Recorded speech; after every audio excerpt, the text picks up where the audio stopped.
Hey, everybody. Hey guys. We're here. Why doesn't it show our names? Oh, I have to I can choose it. I don't usually Oh, have it set on mine. I always okay. forget, but it makes sense on here. Oh, that looks good. Do you like it that color? I kind of do. It kind of goes with my background. Okay. Oh, we'll have a little funsies. This is the I like it. classic. I don't know why. Oh, I've kind I of been it digging the automatic. circle. I don't know why it changed the this one. Yeah. Wait, this was the no, this was the first one. This one. Yeah. I don't it changed the color automatically. Like the It color used is to be that blue, color. I I didn't do thought. anything. I think you can change it. I could technically put in like the I've never code changed it. for the color, like the HTML type code. Mm-hmm. Who Oh, this is knew? so weird that I can't see the comment. Oh, I can. Okay. It's You comments on can. the You right. should be able to. Yeah, Oh, Love's here. yeah. Hi. We're waiting for people to come in, Love. Yeah, I know we'll probably have a little bit less. Hopefully you guys will come in, like if you see posts, Discourse has a larger following than me. So where she's not streaming tonight, we're relying on people finding it. We But are. hopefully you guys will give us some chats and it'll help things You come know what's along. so weird about YouTube too is like if I were to make a post, they wouldn't even put it out for like a day. It's Was not it instant. was Danks the other day, right? In the Discord where he was like or maybe he posted it right on maybe he posted it on YouTube, but he was like, I just realizing there's a comments place where I can interact with people. He had made a post. And I was Yes. like, but it's true because it's really not something I ever pay attention to in YouTube. I only ever notice it when someone posts one and it happens to show up on the feed, but it's not like it's always there. I don't know No, why and it it doesn't send chooses us sometimes to show notifications. them. Yeah, like it's just randomly. Like I'll be scrolling and someone I'm subscribed to, there'll be a post, but I don't know why it's I don't even know. I don't know what made it choose to show me that one. You know what I mean? Yeah. Yeah, I it's weird. Yeah, it was Dinks. Yeah, it was funny. But because it's just not a thing on there. I wish it was more of a thing because I'm pretty good about like posting I me could be too. very good at posting continuously. I just think no one would see it there. But They don't. I send out stuff like at least once a week, and it will take a while for me to get any interactions on it. I already have a hair on my eyelashes and we're 2 minutes in, Or 2 I minutes in. swear. I think we have a good we have good stuff tonight, I think, to talk about. At least that's what I It's think. I think there's a packed. lot like in the last like 20 there's a lot of people too live right now, so I don't know if that's gonna make an impact on anything. We were chuckling before we got on here at the thumbnail from the live stream with Valhalla, Jesse on Fire, who else was on it? JD Delay, and I think, what's his Country. face? Country. Why can't I think I was literally gonna say country too. I It's, cannot remember it. oh my god, I'm gonna get so mad at myself. What the heck I Heavy keep Duty wanting to say Country. backcountry was It was just Heavy wrong. Duty Country. Heavy duty. He I reminds me went of someone so I went to hillbilly in school my with head. I was like, so "Oh, bad. backcountry." He looks like someone I went to school with so much. But their thumbnail was hilarious. I should pull it up just to Just show it while show we're, it. like, It's waiting because it's so funny. if we ever did, I think we've talked with Danks and Bays about doing one. It would be really funny Yeah, to riff off that one. it would be. Let's see if I can find it. It was sweet. Bays watched one of my more recent videos and said something so sweet in it. He was like, "No wonder it's being suppressed. She's telling the truth or something." It was so cute. Oh, I was it like, was "Oh, Valhalla's. That totally makes sense to me that he's yeah." the one who made it that way. He's such a Because I went jokester on too. Jesse's first and I was like, "Oh, his didn't have it." Alright, let me get it pulled up. It makes me chuckle, especially when you look at Erica first. I hope you can see it. Is it, like, not big enough? Because I can't really Oh, can I yeah, zoom oh, yeah, I it's can not zoom super in. big. Hold on. Let me zoom in. Oh, wait, I zoomed out. Shit. Wrong way. This just makes me laugh. I want you guys to be able to see it. Look It's at Erica, and then he's and then he looks confused. It's so good. I that love is really that. good. Well, you have to She's, like, like, the glaring at them all. she's like, "F you guys. Stop, just stop." So good. So good. That is so good. All right. So I don't know who got to see Baron's live yesterday. Because obviously, if you weren't aware, I didn't actually watch it when it was on. I started watching it this morning, primarily because I heard that YouTube had taken it down, and I was like, "Oh, snap. What are you talking about?" It's gotta be saucy. Yeah. So I was like, "I gotta go watch it." So, I pulled it up, and I did, watch it on Rumble because at the time, I don't even know if it was on his channel. I don't think it was when I had pulled it up the first time. Um,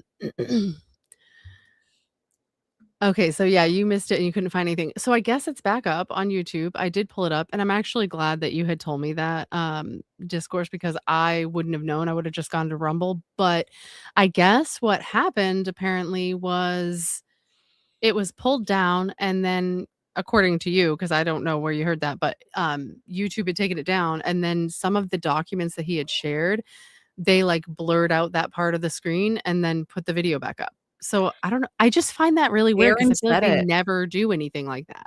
Yeah. So, interesting. But I'm glad you said it because I was gonna watch it on Rumble, which would've made it hard for me because they didn't blur anything out. So, it would've made it hard for me to even I would've been afraid it would just get shut down after mine was, you know, done being live. Yeah, so But Baron had confirmed on X that he said the video went away. It went blank for him. They had pulled it completely, and then they had personally edited. I've never heard of that in that's the history so of weird, YouTube. that's what I'm Personally saying. blurring Like, something, to be honest with you, from everything I've ever heard about YouTube in general, when they they're just being, panic. like, kind of butthurt over stuff, yeah, they just don't even tell you why. Like, you don't even know why they took it down. They just give you, like, a vague general explanation, and you never get clarification. So, um, I think it's, yeah, I think it's really weird that they did that, but interesting nonetheless. Makes you question some stuff, but Over the hey. target, baby.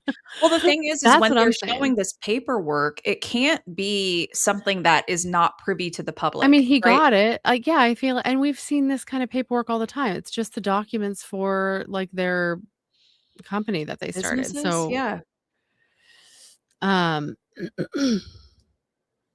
what I really wanna know is who are these anonymous guys doing that? You mean in regards to YouTube, like the people pulling it or um but yeah, if you didn't watch it, I'm not gonna I do you think I should play the intro, like his, like, monologue at the beginning? How Yeah, I don't long know is who it? did it, love, it's weird.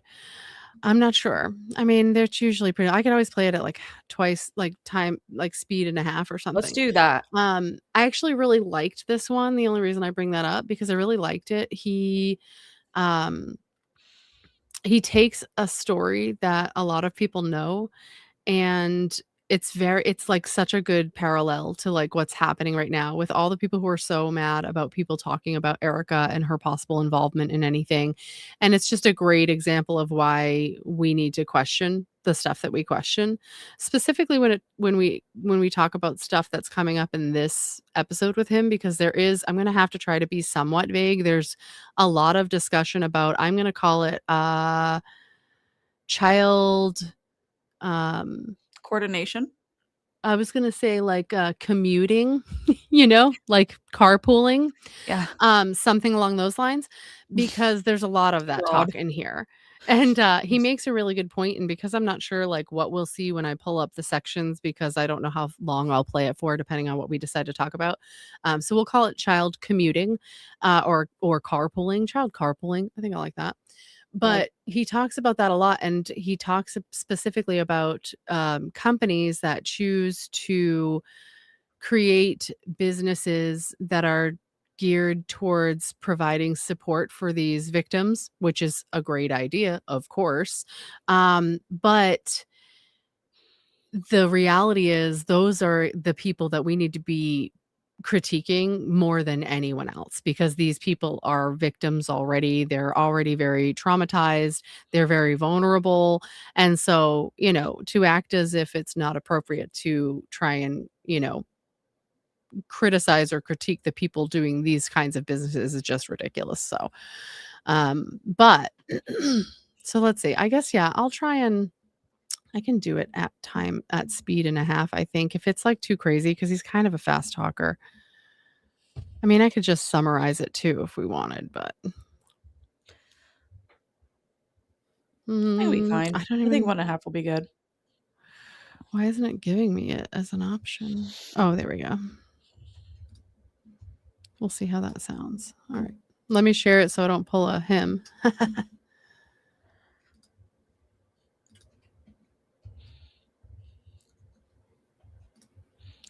I really am totally shocked that they edited his video. It's weird, dude. I'm not even kidding. Like, I've watched a lot of YouTube and I've seen a lot of people, and they're constantly, you'll see it. It doesn't even matter what the video, like, I watch people who like do body cam footage, like whatever.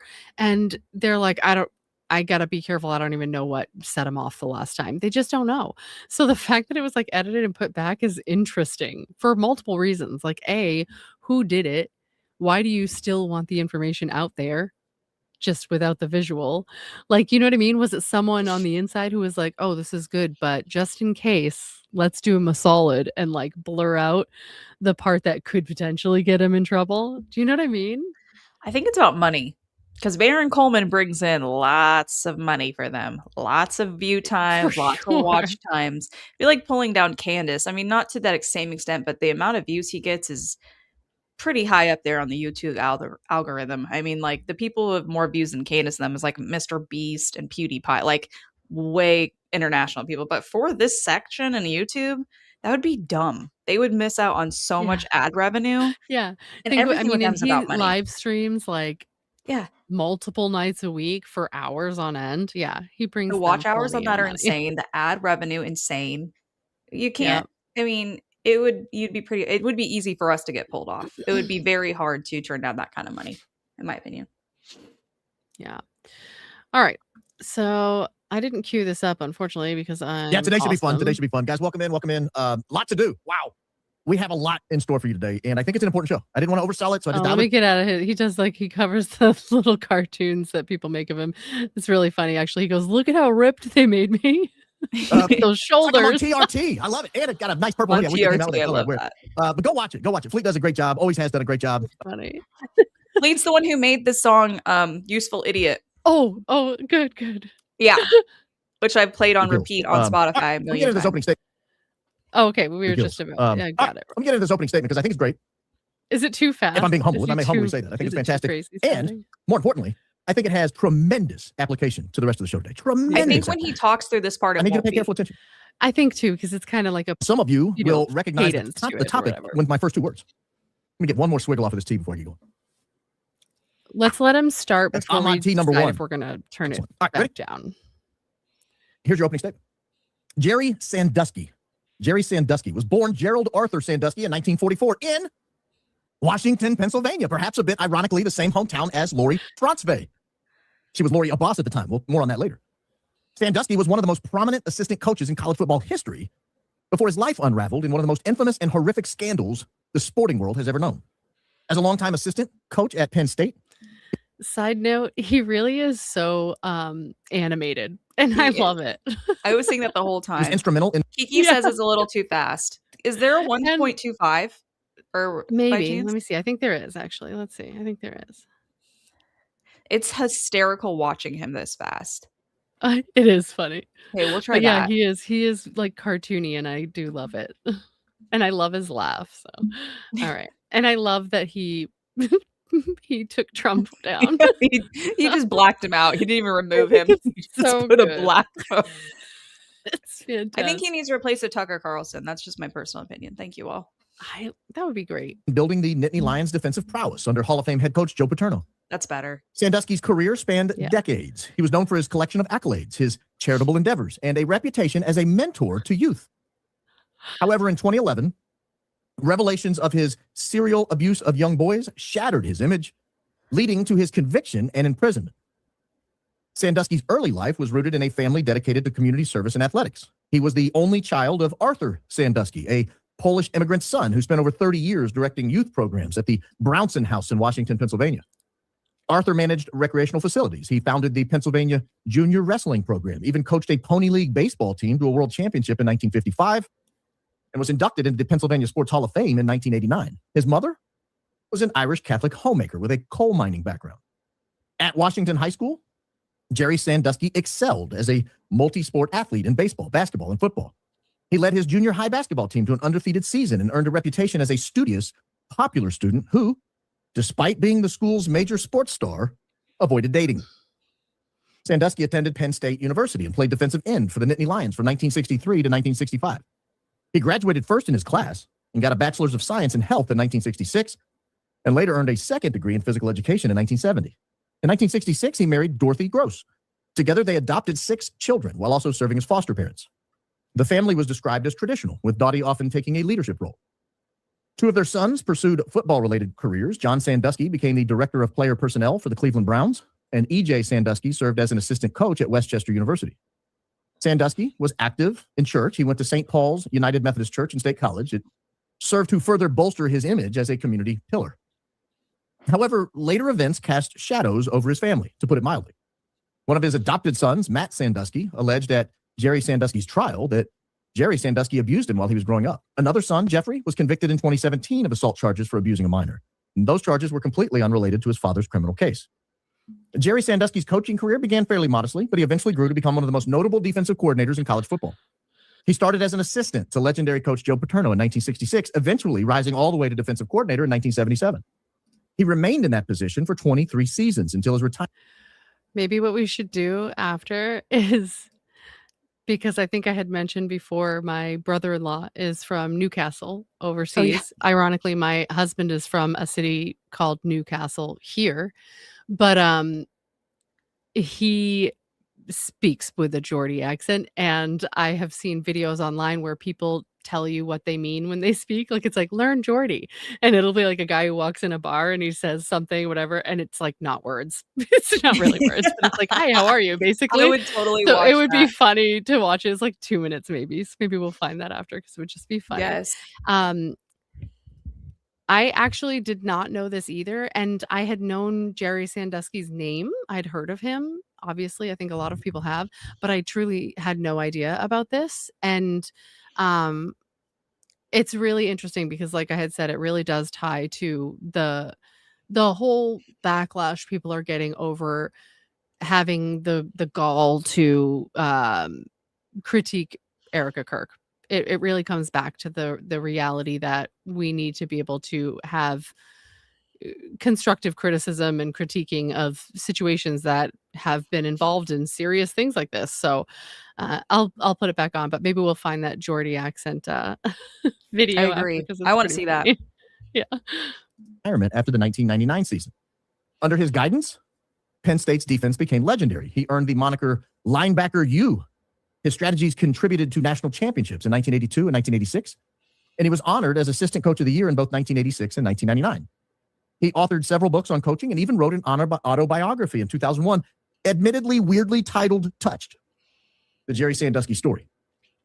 Upon retirement, he received a $168,000 lump sum payment and emeritus status, crucially granting continued access to university facilities.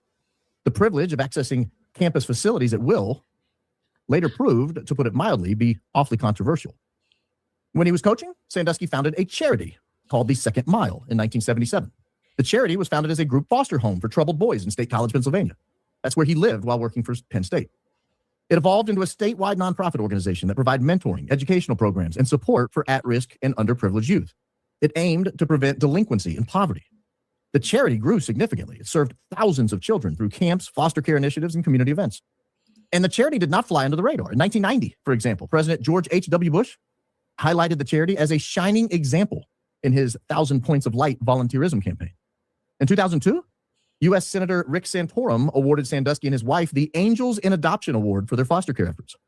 The organization's honorary board included notable figures like NFL coach Dick Vermeil and Andy Reid, Philadelphia Phillies owner Ruly Carpenter, broadcaster Matt Millen, actor Mark Wahlberg, golfer Arnold Palmer, and Steelers legend Franco Harris. Sandusky remained deeply involved post-retirement, using an office in Penn State's facilities until 2011. His fundraising efforts were robust, but later questioned when it was revealed missing records from 2002 to 2003 raised questions about oversight. Tragically, The second mile became the vehicle through which Sandusky met and groomed many of his victims. And he used the charity as a pipeline to identify and condition victims. In the coaching world, Sandusky was revered as a tactical genius and a humanitarian. Colleagues and players praised his innovative defensive schemes that emphasized discipline and aggression. At one point, he was the obvious successor to aging head coach Joe Paterno. Sandusky embodied the grand experiment philosophy that balanced athletics with academics and character development. His charity work enhanced his aura. He was viewed as a selfless advocate for youth, and he seamlessly blended his professional success with philanthropy. The media portrayed him as a church-going, family-oriented man who dedicated his life to helping children. There was no hint of darkness in his life that lurked just beneath the surface. The reverence for Jerry Sandusky persisted until 2011, when the allegations against him first surfaced. The allegations alone instantly transformed the public perception of him from nearly perfect to a nearly certain predator. The downfall began in 2008, when a student at Central Mountain High School, located just a few miles from Sandusky's office at Penn State, reported to authorities that Sandusky had abused him. This prompted an immediate investigation by the Pennsylvania Attorney General's office. The grand jury was impaneled in 2009, leading to Sandusky's indictment in November of 2011. He was indicted on 40 counts of crimes against 8 boys from 1994 to 2009. Key evidence included a 2001 incident witnessed by graduate assistant Mike McQuarrie, who reported the incident to head coach Joe Paterno. He reported seeing Sandusky assaulting a 10-year-old boy in the football team showers. Oh my. Paterno reported what he was told to athletic director Tim Curley and senior vice president Gary Schultz. When I tell you that this is the one topic that literally could make me a serial killer, it's not even a lie. Like, it's the one topic that makes me the angriest inside my soul than anything else. Yeah. It's one of those things where it's like, you guys are just sick. You just want to steal from the innocence from a person. And you know, like he had said too, he talked about how he was like a church-going man and everybody only had good things to say about him. And this is like what I've said a million times before. You live with people, you know people so well, and you would think, oh, I know them more than anything. I know them better than anybody knows them. But the reality is, even the people you live with, like if you were to compress your conversations with the people that you share a house with into like minute format, what are you looking at? Like maybe like an hour, maybe 2 tops in a 24-hour period of time. That's 22 hours of time that they have an inner monologue, thoughts and emotions, and maybe even thoughts that we don't want to share with people because we live in a world that has moral standards and we're all aware of them. And, you know, we're not going to say the things we know we would be shunned for because we have values and we can't help the things that pop into our heads at times. But the reality is you just don't know what other people are thinking or, you know, going through in their head all day long. That's a whole lot of time. And you know, this is how people who are married to like serial killers don't know for years and years and years, because there's some people who are really good at the game, and you just, you know, you have to base it off of other information. And that's why this is so frustrating when people get so upset about Erica Kirk. Like, you know, there's plenty of reasons to have questions, first of all. And we've talked numerous times about how, you know, the spouse is always the first person in. And to be fair, if the tables were turned and this was a woman who was killed in the exact same scenario, you know, without a doubt that man would be criticized by the entire world, especially like women online would be tearing him apart, whether he was innocent or guilty. But being that it's her, it's like the most horrific thing to even consider. And it's just silly.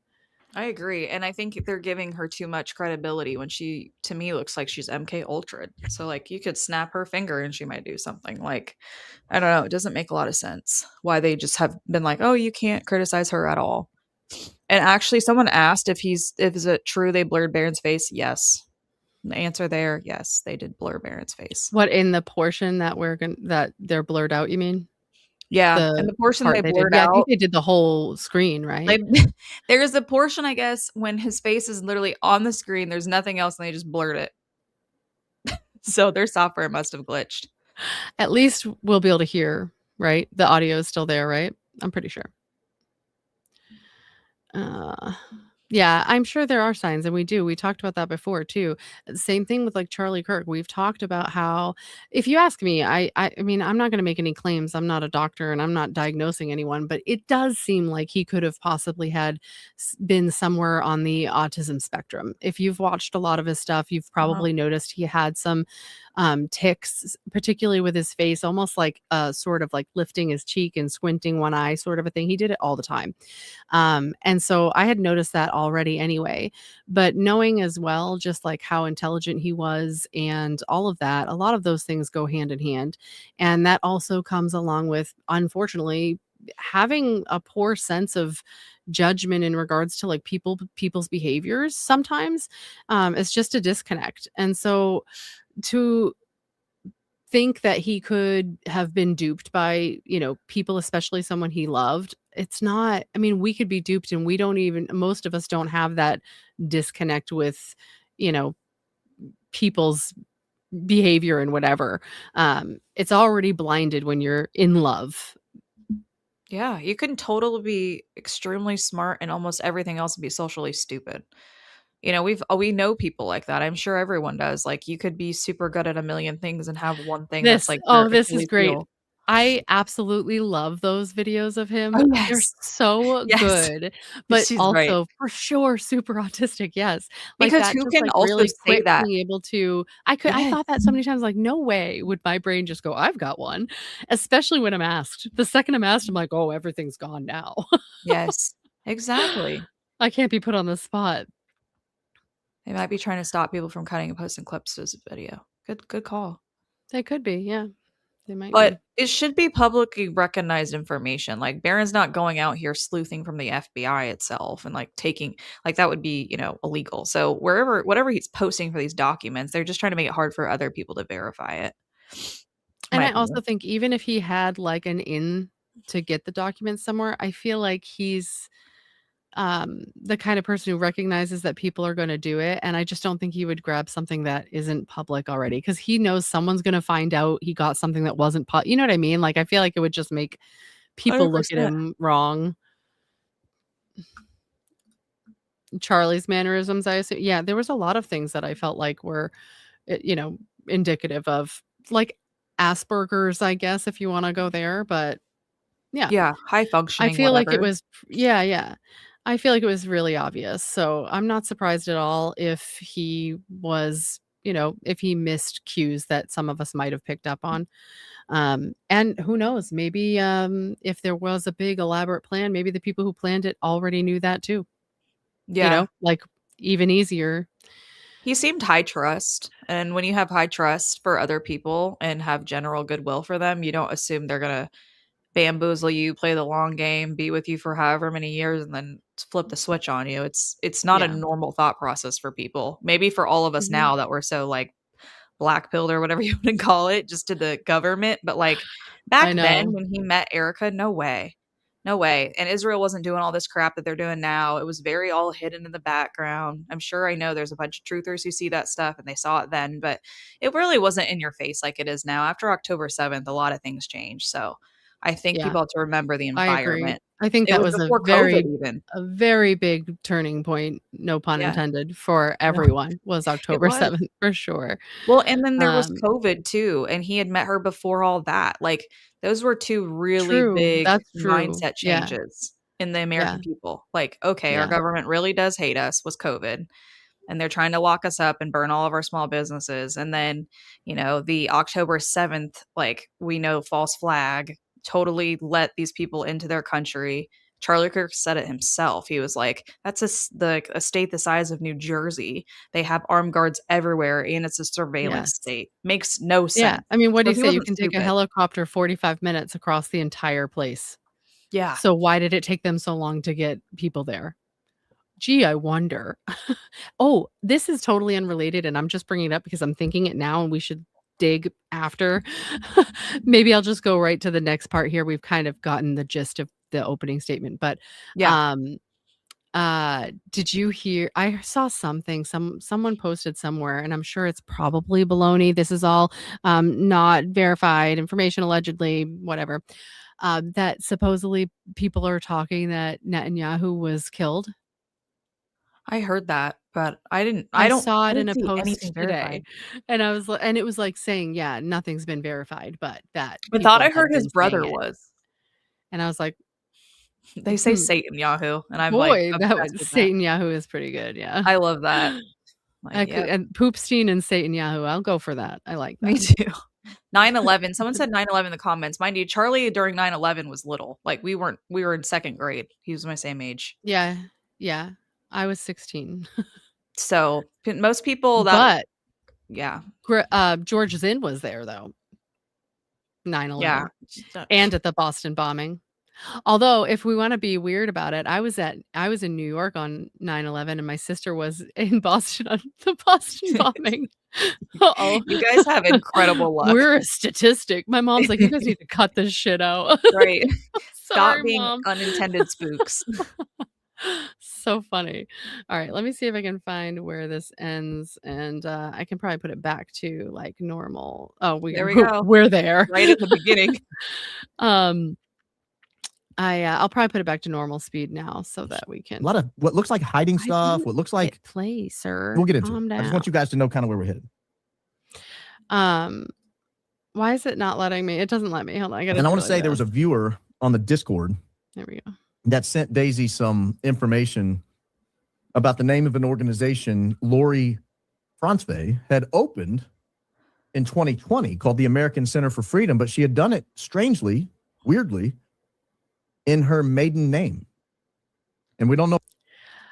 How weird is that? So he specifies here that she hadn't used that name since 1969. And in 2020, she decides to start this. Mind you, she's got 1,000 names, but she decides to start this company with her maiden name.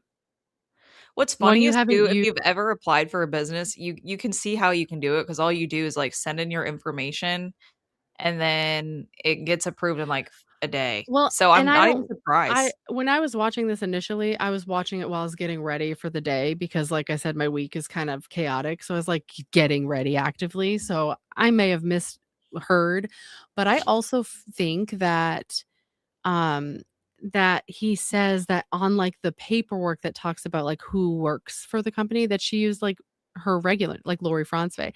It's like, so you use your maiden name on the business, then you're like, oh, this is just a different person on this part. Like I might be wrong, but I swear I thought that was like. And it depends on how she set up the corporation, but like you have to also set an owner.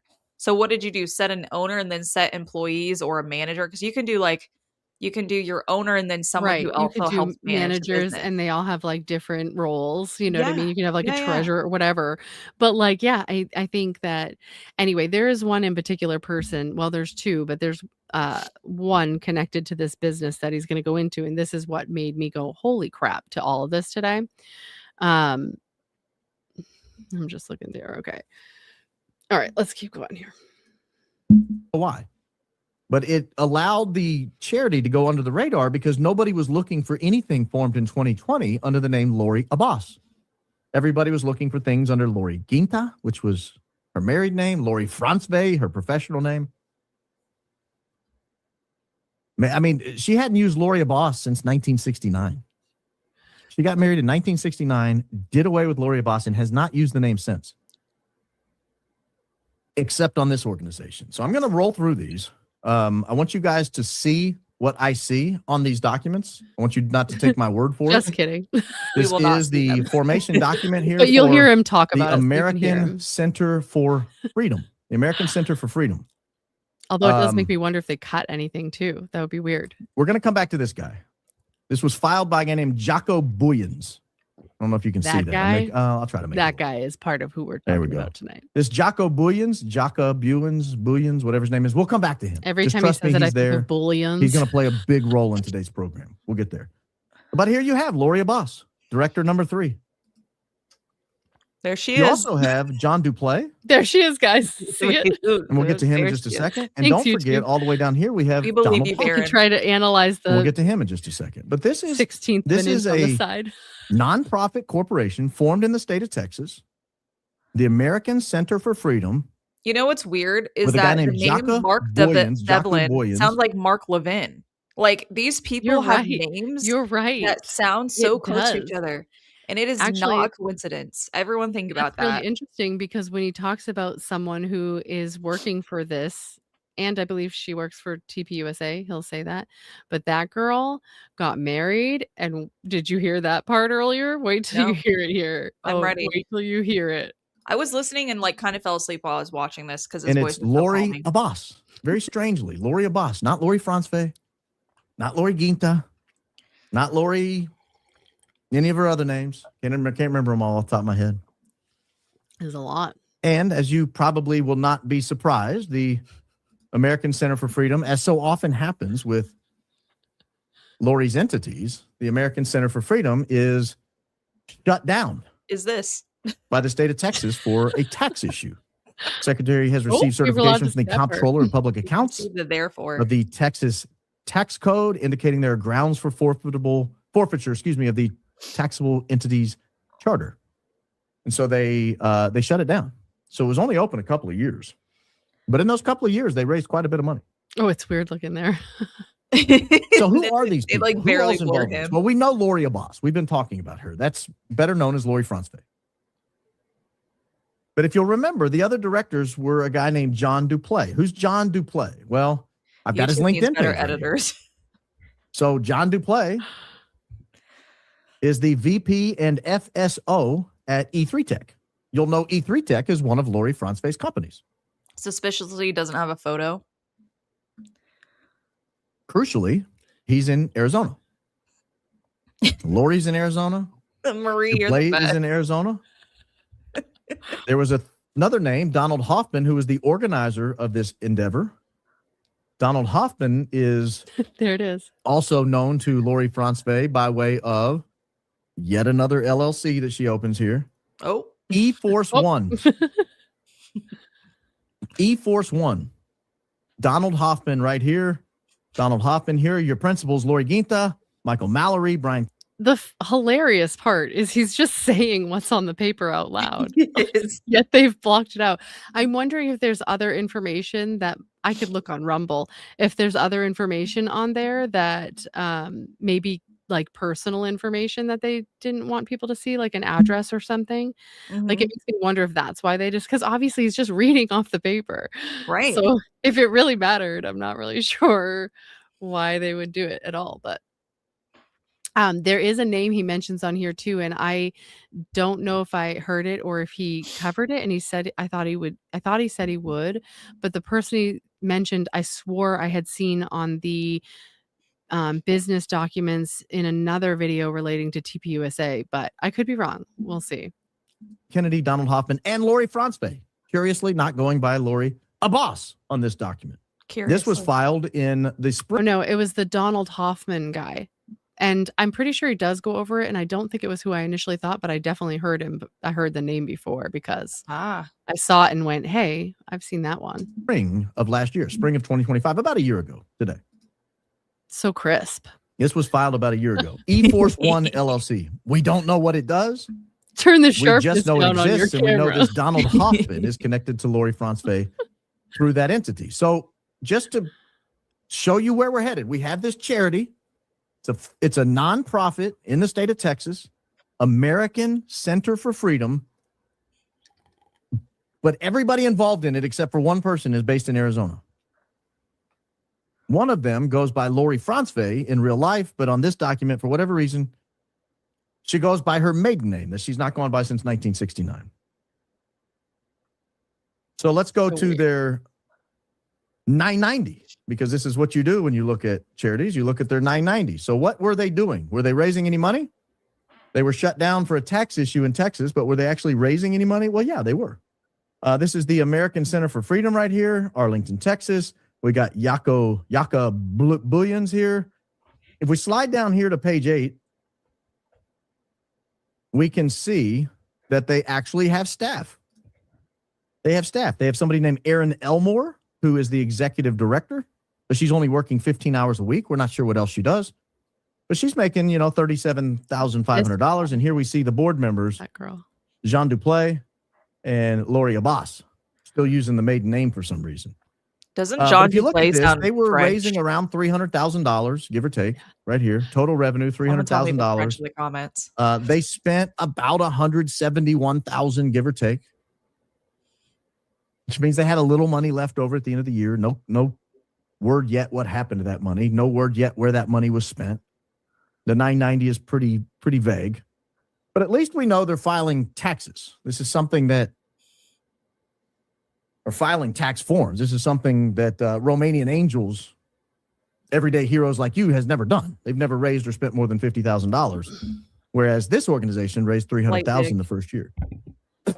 Well, who is?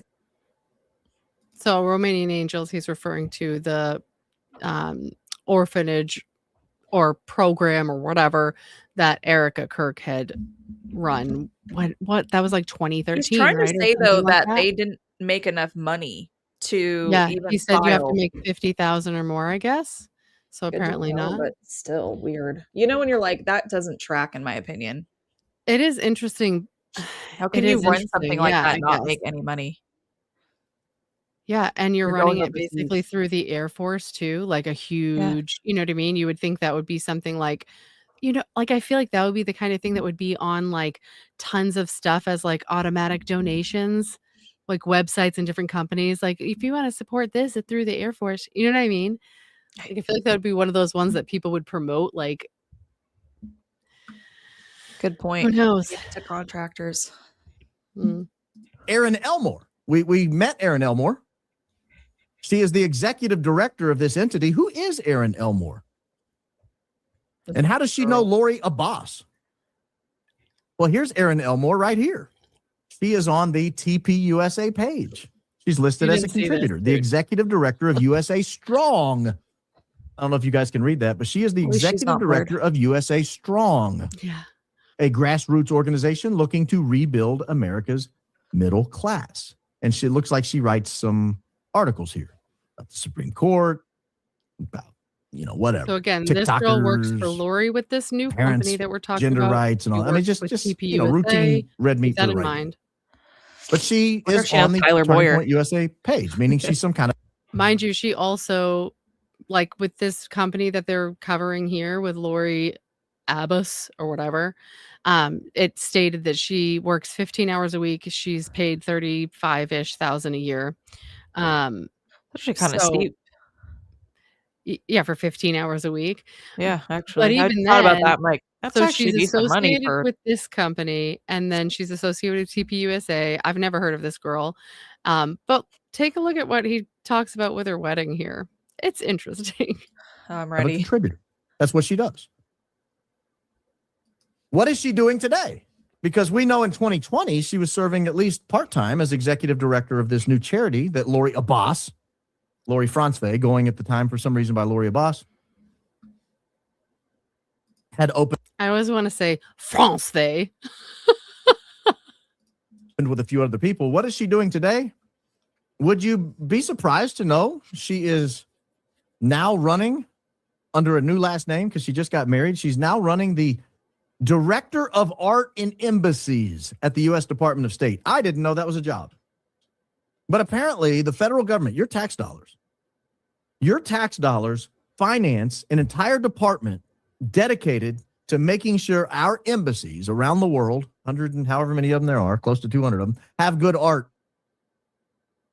Erin Scavino, formerly Erin Elmore, she is the director of that.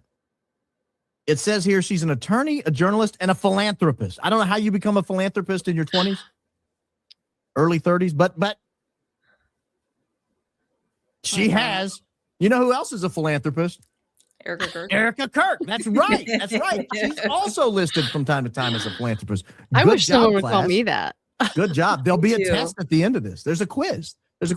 I'm not in my 20s. I'm 41. How did Erin Elmore become Erin Scavino? Well, she married Dan Scavino here as the wedding album from Mar-a-Lago as Dan Scavino marries Erin Elmore. You'll notice here people like Elon Musk at the event. Musk.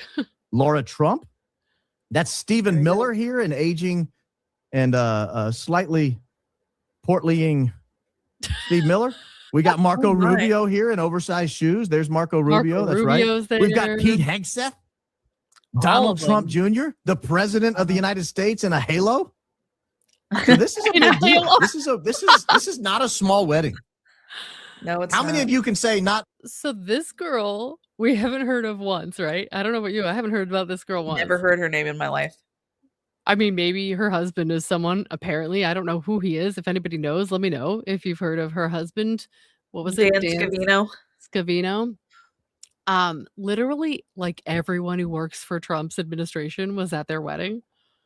Everyone. And so they're she's important. on the company that Lori Frantzve started in 2020.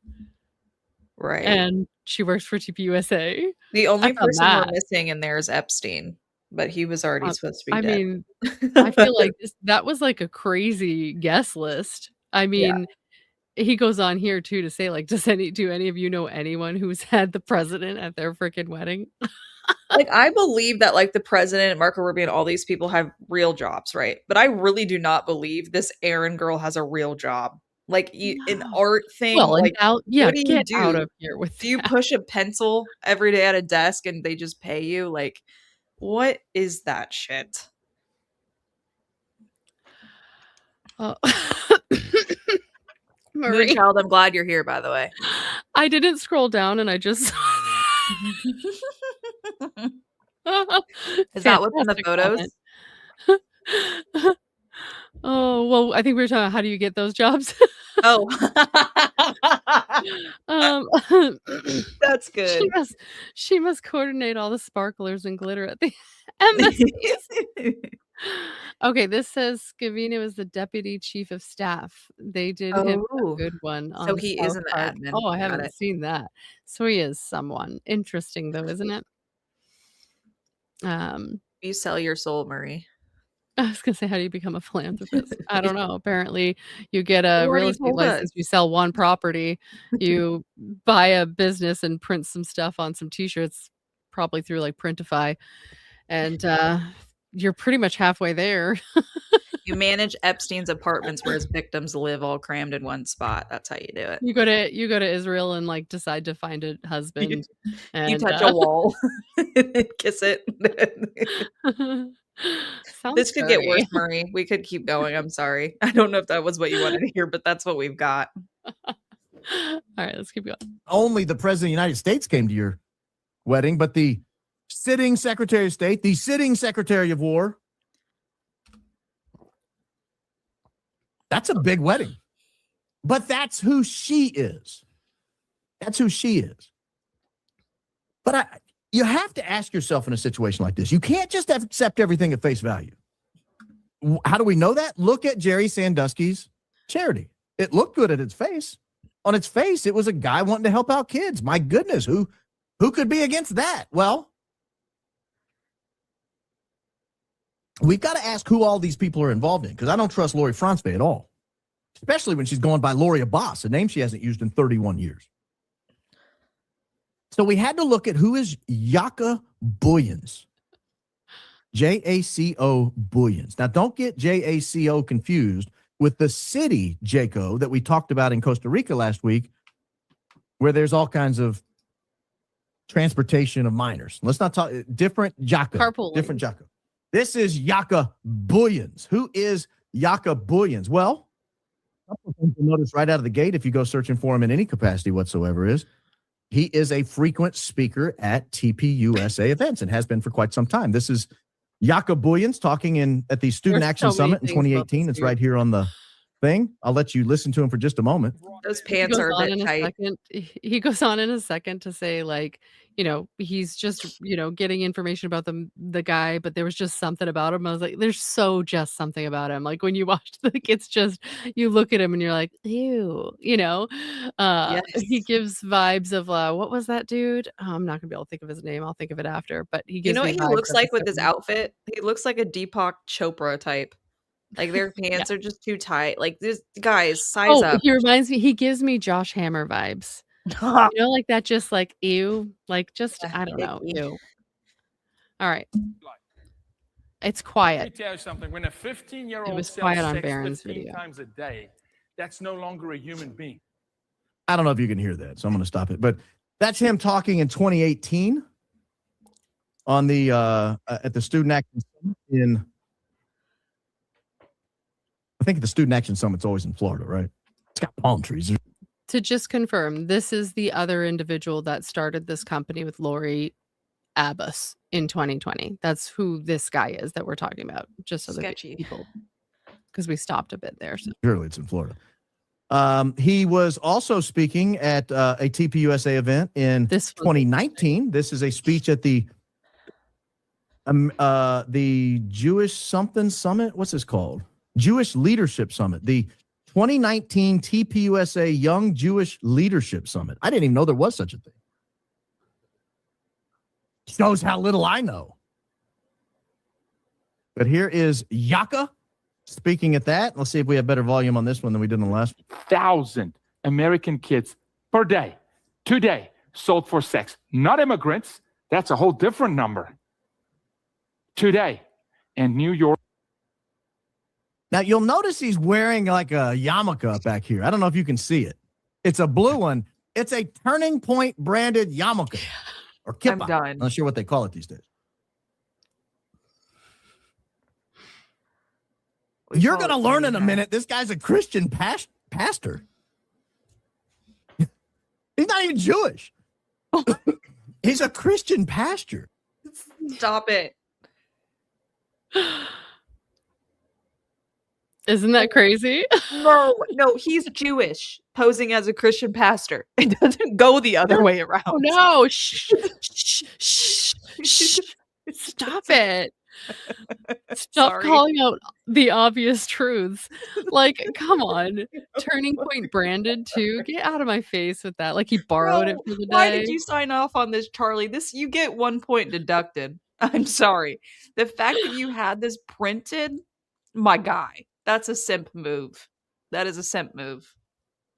This cracks me too.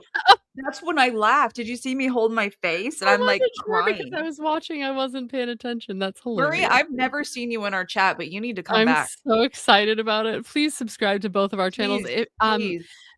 American Discourse News is on mine. Usually we stream together. She was just like taking it easy tonight.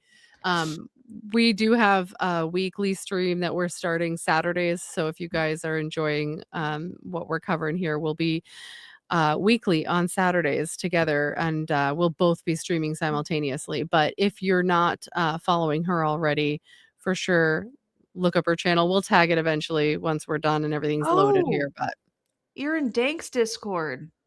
Okay, timeout. I gotta put my brain cells on this. I'm looking. Is it the same name then? Or is it different? That's weird for me to not notice that. I'm normally pretty good with names. No, I don't notice either. So maybe it's different in Discord. But is it? I'm going to hit play again here. Do it. I'm looking for you, Marie. But there he is on the stage talking at the Young Jewish Leadership Summit, complete with Ben Shapiro gear in his hair. I thought that was fascinating. The clip was to get about 6 seconds in to see that. So that was 2019. Later in 2019, Jaco Booyens once again on the stage for TPUSA at the Young Women's Leadership Summit. A confirmed speaker in Dallas, Texas, June 6th through 9th. Does he not give 2019 ball vibes like American? This guy is not unknown to TPUSA, but you know who was unknown to TPUSA at the time? Erica Kirk. Lori Frantzve. She just met Charlie at the end of 2018, allegedly. Allegedly. She met Charlie in September of 2018. They didn't even really start dating immediately. They didn't get engaged until 2020. She was still living in Manhattan. This guy's speaking all over the country. Speaking all over the country. So we keep digging on this guy because there's something here and I'm not sure what it is. I just get a weird feeling looking at this guy. He just strikes me as odd. So I zoom in here and I see that he is the lead pastor at Mercy Culture, Washington, D.C. Interesting. Lead pastor at Mercy Culture, Washington, D.C. This is Jaco Booyens. Served on a charity with Lori Abbas for a couple of years. Lead pastor. Really does sound like a Well, we found his wife. By the way, Marie, I found you. Philippa Booyens. She'll play a role in this show today as well, so we'll talk about her real quickly. She also is listed here as Mercy Culture, Washington, D.C. She also has this After Eden talent. So we have to, what does that mean? What's After Eden? We'll get into that. But this is his wife, Philippa Booyens.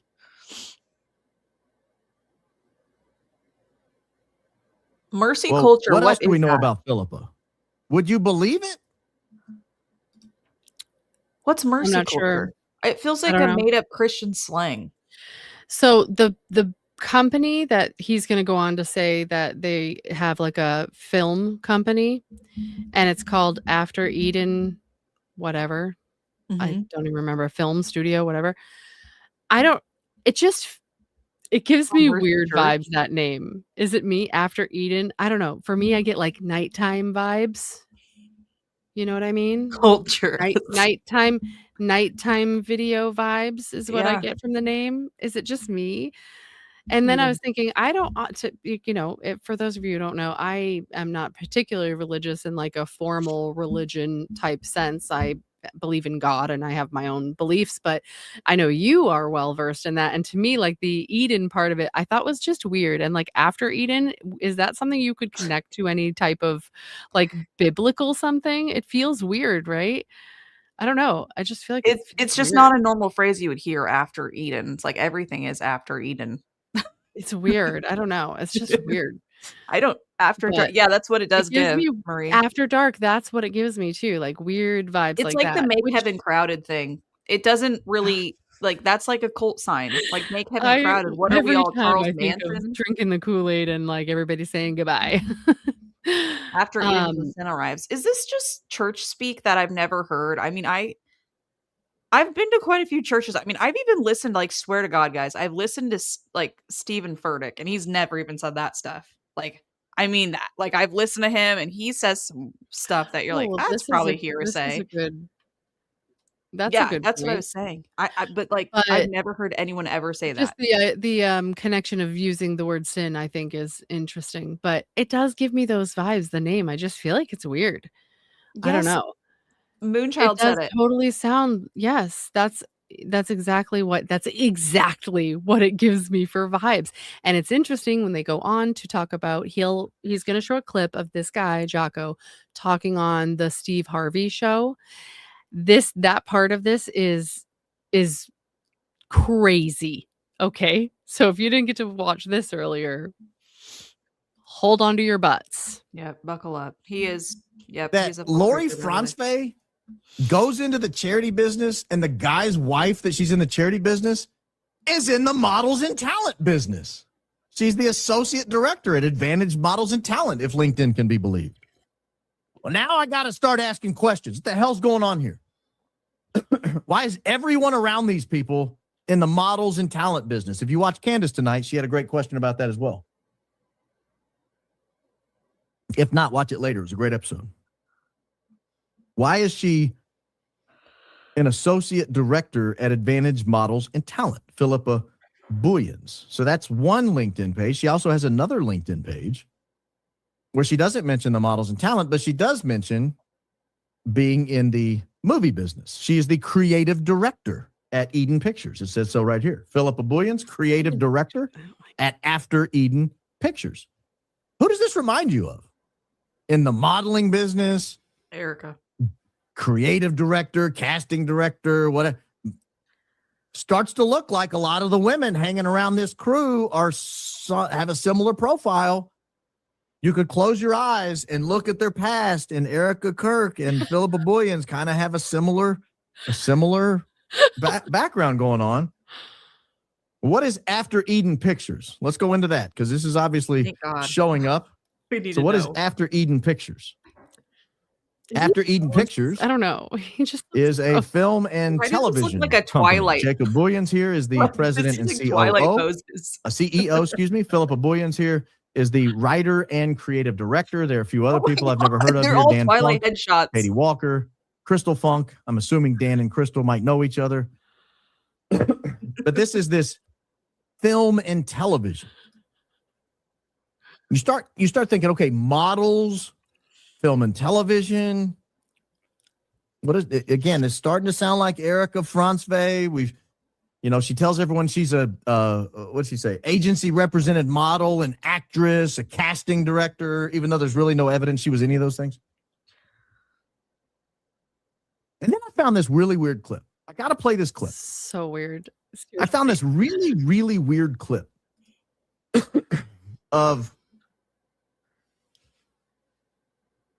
Jaco Booyens talking about a film he was recording. Now, keep in mind, I'll give you the background on the film before I play the clip. The background on the film is that he was filming a film about girls who get transported for illegal activity. Can you guys following me there? I don't want to use any of the giant buzzwords if I don't have to, or not many of them. This is a film about young girls, underage girls, who get moved around. You know, they like get on the highway and go and do traffic, and then they get used for illegal activities. And so he's writing a film about this. It's a little interesting. But he's going to tell this clip here. He's on Steve Harvey's show. He's going to tell a clip here about being on set and having a conversation with Homeland Security about a disruption and how it was solved. And then a little story about something that happened afterwards. Very interesting story. Jaco, I understand some things got really, really real on the set one day. What happened? Yeah, you've done your research. This is real. Film is a funny thing. You have locations, and one night at 7 p.m., our location calls and cancels. So we call Homeland Security and said, do you know of a motel that's shady enough that might let us film the scene there? And they said, sure. What? They were on. I also want to know what he means by shady enough. Like, I don't know if he meant he wanted it to look shady, or like, is he saying like they won't care? Do you know what I mean? Like, you could take that in either direction, honestly. But yeah, so he's saying that they had planned to film this scene at a motel or something, and that they canceled and said they couldn't film there. And he's gonna why would you call the Department of Homeland Security when you could That's just a fantastic question, isn't it? Who do you know in Department of Homeland Security that you can just And why would that ring ever be your go-to thing? That's not your number one person. It's like a buddy you know who lives in the city, and you're like, hey, do you know of anything? Do you know of any weird motels? I don't know. Just drive down on the outskirts of town. Not that hard. Like, why would you call? Yeah. All right. Yeah, that's location getting ready to film at a hotel. The hotel says, no, we don't want you filming. That's weird. I'm assuming you're paying the hotel for the rights to film there. It's probably pre-done in advance. Usually there's contracts. Usually there's disclaimers. Usually there's NDAs. Usually there's money changing hands. You don't just show up to the Holiday Inn and be like, hey, can I film a movie here this afternoon? No. This is planned weeks, months in advance. So it threw up a giant red flag to me that the hotel was like, you're out, get out of here.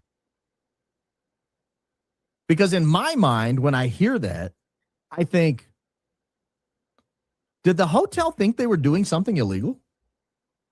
Like, did the hotel assume that there was something going on that they weren't told about? And then so I get this red flag that goes up. And I'm thinking, gosh, that's weird. Why would a hotel, after you've planned all of it out, you've got all your cameras, you got your sound guy, you've got your actors and actresses, you've got everything set up. You probably have a lunch and dinner station. I mean, these shootings take a while. You've got food catered in. You've got costumes. I mean, it's a big deal, right? Filming a movie. This isn't just showing up with an iPhone. Why would the hotel pull their rights to do it? But I was willing to go with it until he said, so I contacted Homeland Security. What film director contacts Homeland Security for advice on what shady hotels are around where they could film a scene? That's strange to me. That's really strange to me. That's really out of left field to me.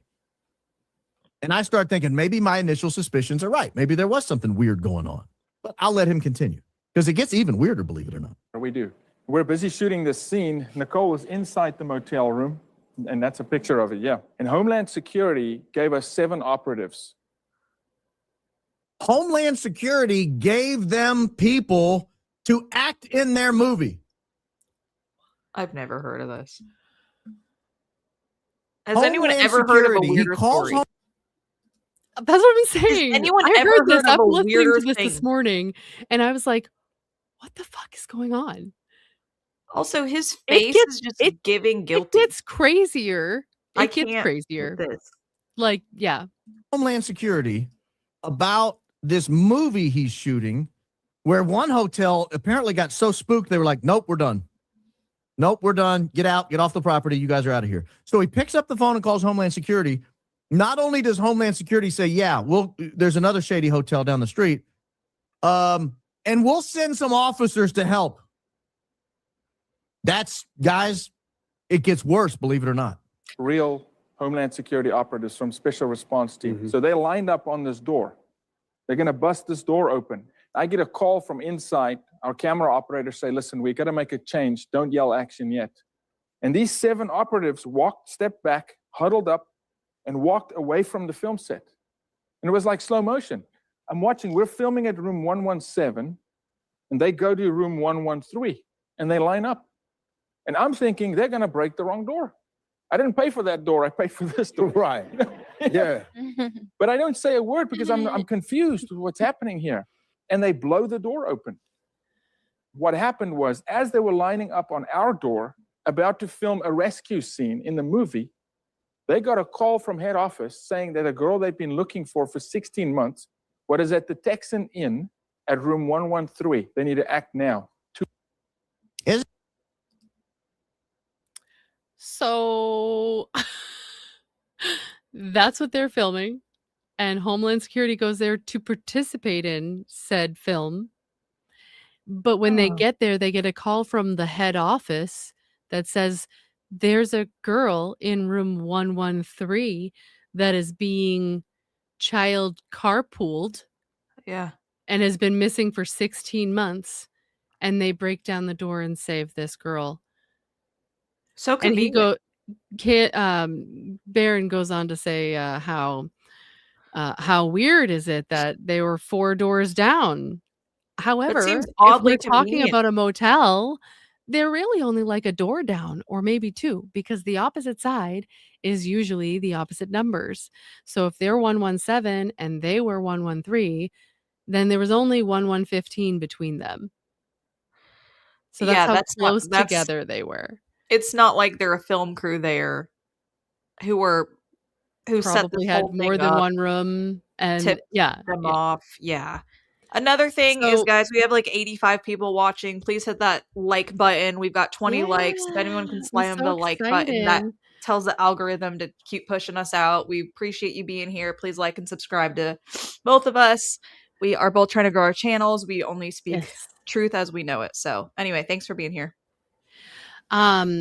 What I was going to say too was, now if I wanted to play devil's advocate here, because essentially we'll go on to see that this guy who's talking, the film director or whatever the hell he is the man who created a nonprofit business with Erica Kirk's mother, Lori Frantzve, in 2020. So this is that guy. And now we know this whole movie weird thing, right? And his whole, website page is essentially like, we want to help people who've been child carpooled. Like, that's their whole like mission statement, right? So I suppose if we wanted to play devil's advocate, we could act as though they were part of an elaborate plan with the Homeland Security, right? To do this whole thing and then get them in place to rescue this girl. But why wouldn't you just say that was the plan? And that's what we did. Right? Why wouldn't you take, credit for it in that regard? But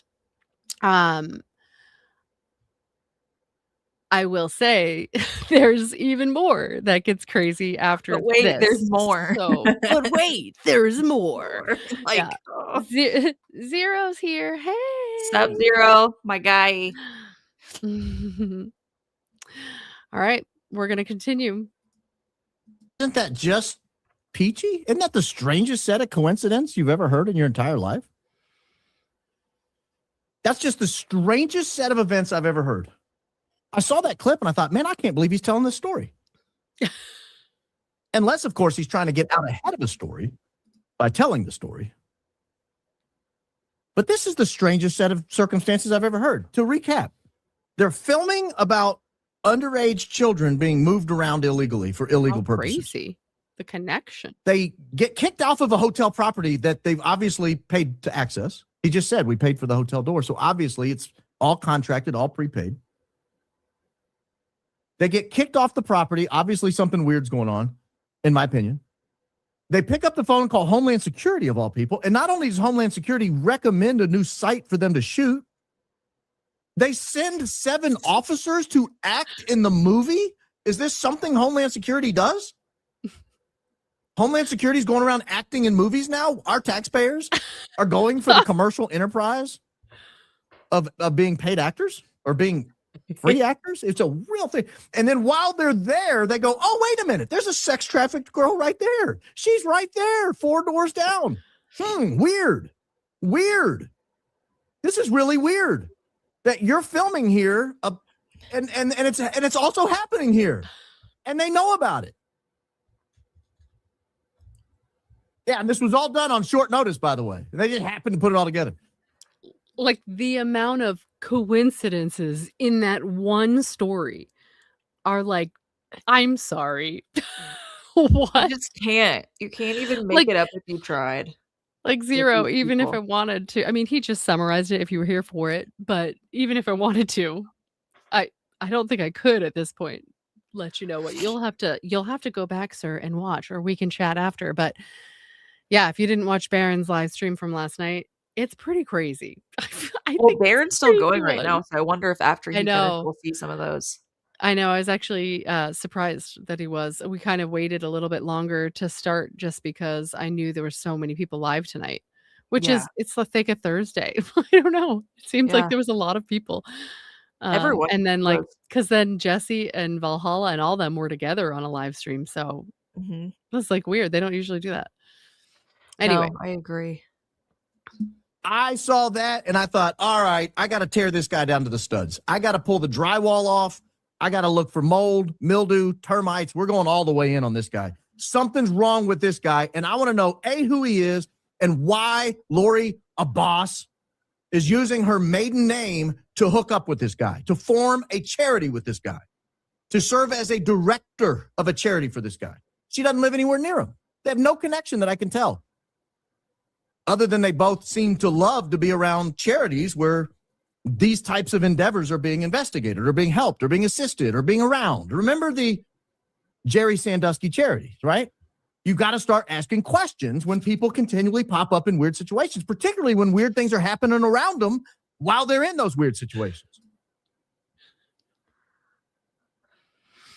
So we dig deep.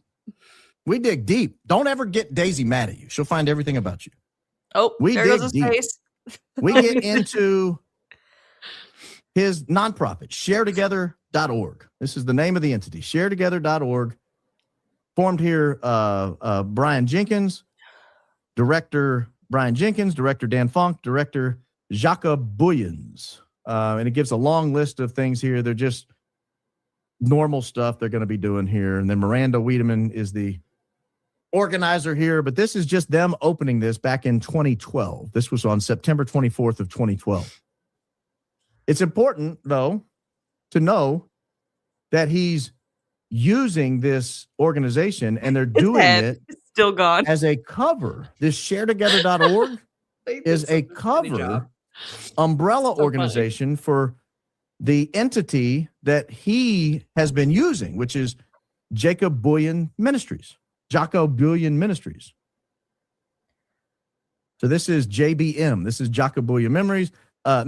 The legal name of the entity is sharetogether.org, but the assumed name, the DBA, he's doing business as Jaco Booyen's Ministries.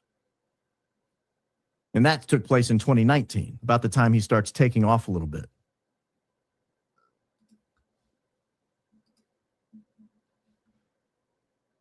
So, Paul, they had, hi, how are you? Welcome back. They had taken Baron's video down. We were talking about this at the beginning of the stream. But This is his live stream from last night, and I don't know what time it happened because I kept seeing posts, I think on X, like 6 hours before I got up, so it was like midnight-ish or something, but his live stream was taken down, and I was like, "Oh god, what did he talk about?" So I went to watch it on Rumble, but then apparently YouTube, just being as nice as they are, which usually is not the case, blurred out parts of his video and put it back up. And so he didn't do anything, but they blocked them out. But we can still hear him talk about it. So he's still reading it. So I'm assuming maybe there was some sort of address or some kind of information on there that would have gotten the video taken down permanently or something. So maybe they did him a solid. I don't know. It's weird that they did it. They cited harassment and bullying, which maybe they're thinking that Yeah. Baron's trying to dox these people. That would be That's the what I only mean. thing. Like if it was like Yes. address, that's why I was Yep. thinking that. Although, like I said, if you do want to look at them for the record, any of you, if you wanted to see them, he does have this on Rumble, and they're not blocked out on Rumble. I was going to pull it up on there originally before I realized they put it back on YouTube. So, yeah. I think I shared that with you. Did I share that with you? Yeah. All right. Here is the website. Now that you know these weird stories, now that you know the background, now that you know the people involved, let me show you the website. This is the Jaco Booyens Ministry website. That's what it's about. That's what they do. They launch. So, and to connect this back to the opening statement again, because this is like exactly why he obviously covered the story he did, the Jerry Sandusky story, because their whole thing is trying to solve and stop child carpooling. So the point is his was a charity to help kids too, and we know what he used it for. So this is why you can't just ignore things because it might hurt someone's feelings. I agree. And the other thing is that with these people under what they believe in, they will tell you what they're doing, but the opposite. So they'll say, like, we're stopping this thing when they're actually doing that thing. And they combine it with their religion, which is, you know, the same way they've done with the widow aspect. Like it's their way of shutting you down from being able to say anything. Because if you argue, they can throw it in your face that, you know, I agree. their They just try religion and and trick whatever. people to make them Yeah. feel bad. It's like, no, you guys are sickos. We're going to Yep. ask questions. Yeah. In 2019 under Jaco Booyens Ministries with this website. And less than a year later, he and Lori Frantzve, going under her maiden name, Lori Abbas, are opening a charity together.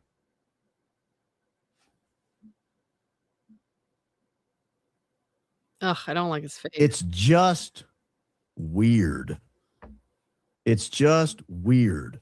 Keep in mind, not only is he opening this thing, not only is this his chosen path to be around young, vulnerable children, but while he's around them, they tend to get arrested just 4 doors down, 3 doors down at the hotel. What are you referencing here, Moon? Did you see? Do you know what she's referencing? It must have been in that go back to the trafficking website. I know that temple. Oh, the colors. Yep. The colors of the yep. I wonder if that's a signal, Moon, because you know how Ellen DeGeneres had that on her set? Interesting. They must have colors as symbols. Probably, I'm sure. Well, we know they do. Yeah. Well, we know the government does. I'm sure lots of people take, you know, there's a big crossover there. So obviously, we're talking to Department of Homeland Security here, baby. And yeah. I want to show you real quickly the finances of this place. Because you remember when Erica Kirk got involved in TPUSA, they kind of took off on a hockey stick trajectory. We covered this not terribly long ago. They were just sort of piddling along in the under $10 million range. He meets Erica Kirk. They go from like 10 to 25 million. They get married, and now all of a sudden it's a $100 million operation. Hold, please. Hold, please. I want to show you something. This is the history of the 990s for this organization. 2014, just $250,000. 2015, just 161,000. It's actually going down. By 2016, they've gone down again. They're just $64,000 raised. That's it. 2017, they're down to $22,000 that they raised. They're 30 grand in debt. So in debt that by 2018 and 2019, they don't even file paperwork. But in 2020, he meets Lori Abbas. And his fortunes begin to change. Look, remember, they went from 250,000 to Like they have a whole 161 scheme planned.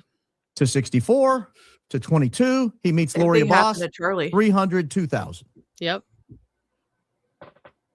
430,000. 1.1 million. 900,000. 1.3 million, and that's the most recent records we have. And he was at 22,000 I'll tell you. and 30 in debt. Those Frantzves are like magic. They show up and the money just rolls in. Yeah, you got to be around kids getting transported around. Yeah, but we're helping them, right? We're just helping them. We're just helping them. They're obviously against it. I want to play a couple clips from Candace's show. I believe it was, or it was very recently. I think it was yesterday. I want to play a couple clips for you because she sets up what I think is a very damning part of this story. Believe it or not, this is just the basics. We've covered the basics. We're about to enter the realm of weird, creepy, and totally impossible, in my opinion, that these things would all be related. That's just totally impossible. But I want to show you about 32 seconds, 33 seconds of a clip here from her show. I think it was yesterday. He's way off. Samsonite. Or recently. No, it wasn't yesterday. This was a week or two ago. How do you do She's talking about a lady who's the biggest donor in the history of TPUSA. I think she said she gave $10 million. And in that $10 million, or in addition to that $10 million, she also, same lady, decides she wants to open a 40-acre residential facility, 24-hour, 7-day-a-week, 52-week-a-year residential facility for marginal and at-risk children who are leaving the child transportation. Did you see that episode she covered this? I think so. I remember it. I remember her talking about it, just seeing because it was why they have room for 6 kids, they need 40 acres. It's just weird. Yeah, I think I did see that. Industry. Again, I think that's valuable work. Somebody should take care of these kids. But the people doing it should be really scrutinized because these are the most vulnerable human beings on the planet. Kids who have undergone this are the most vulnerable human beings on the planet. You take that away from a child at that young age, you can put anything you want into their brains. You can do anything you want to them. There's trust issues that are broken down. There's all kinds of problems.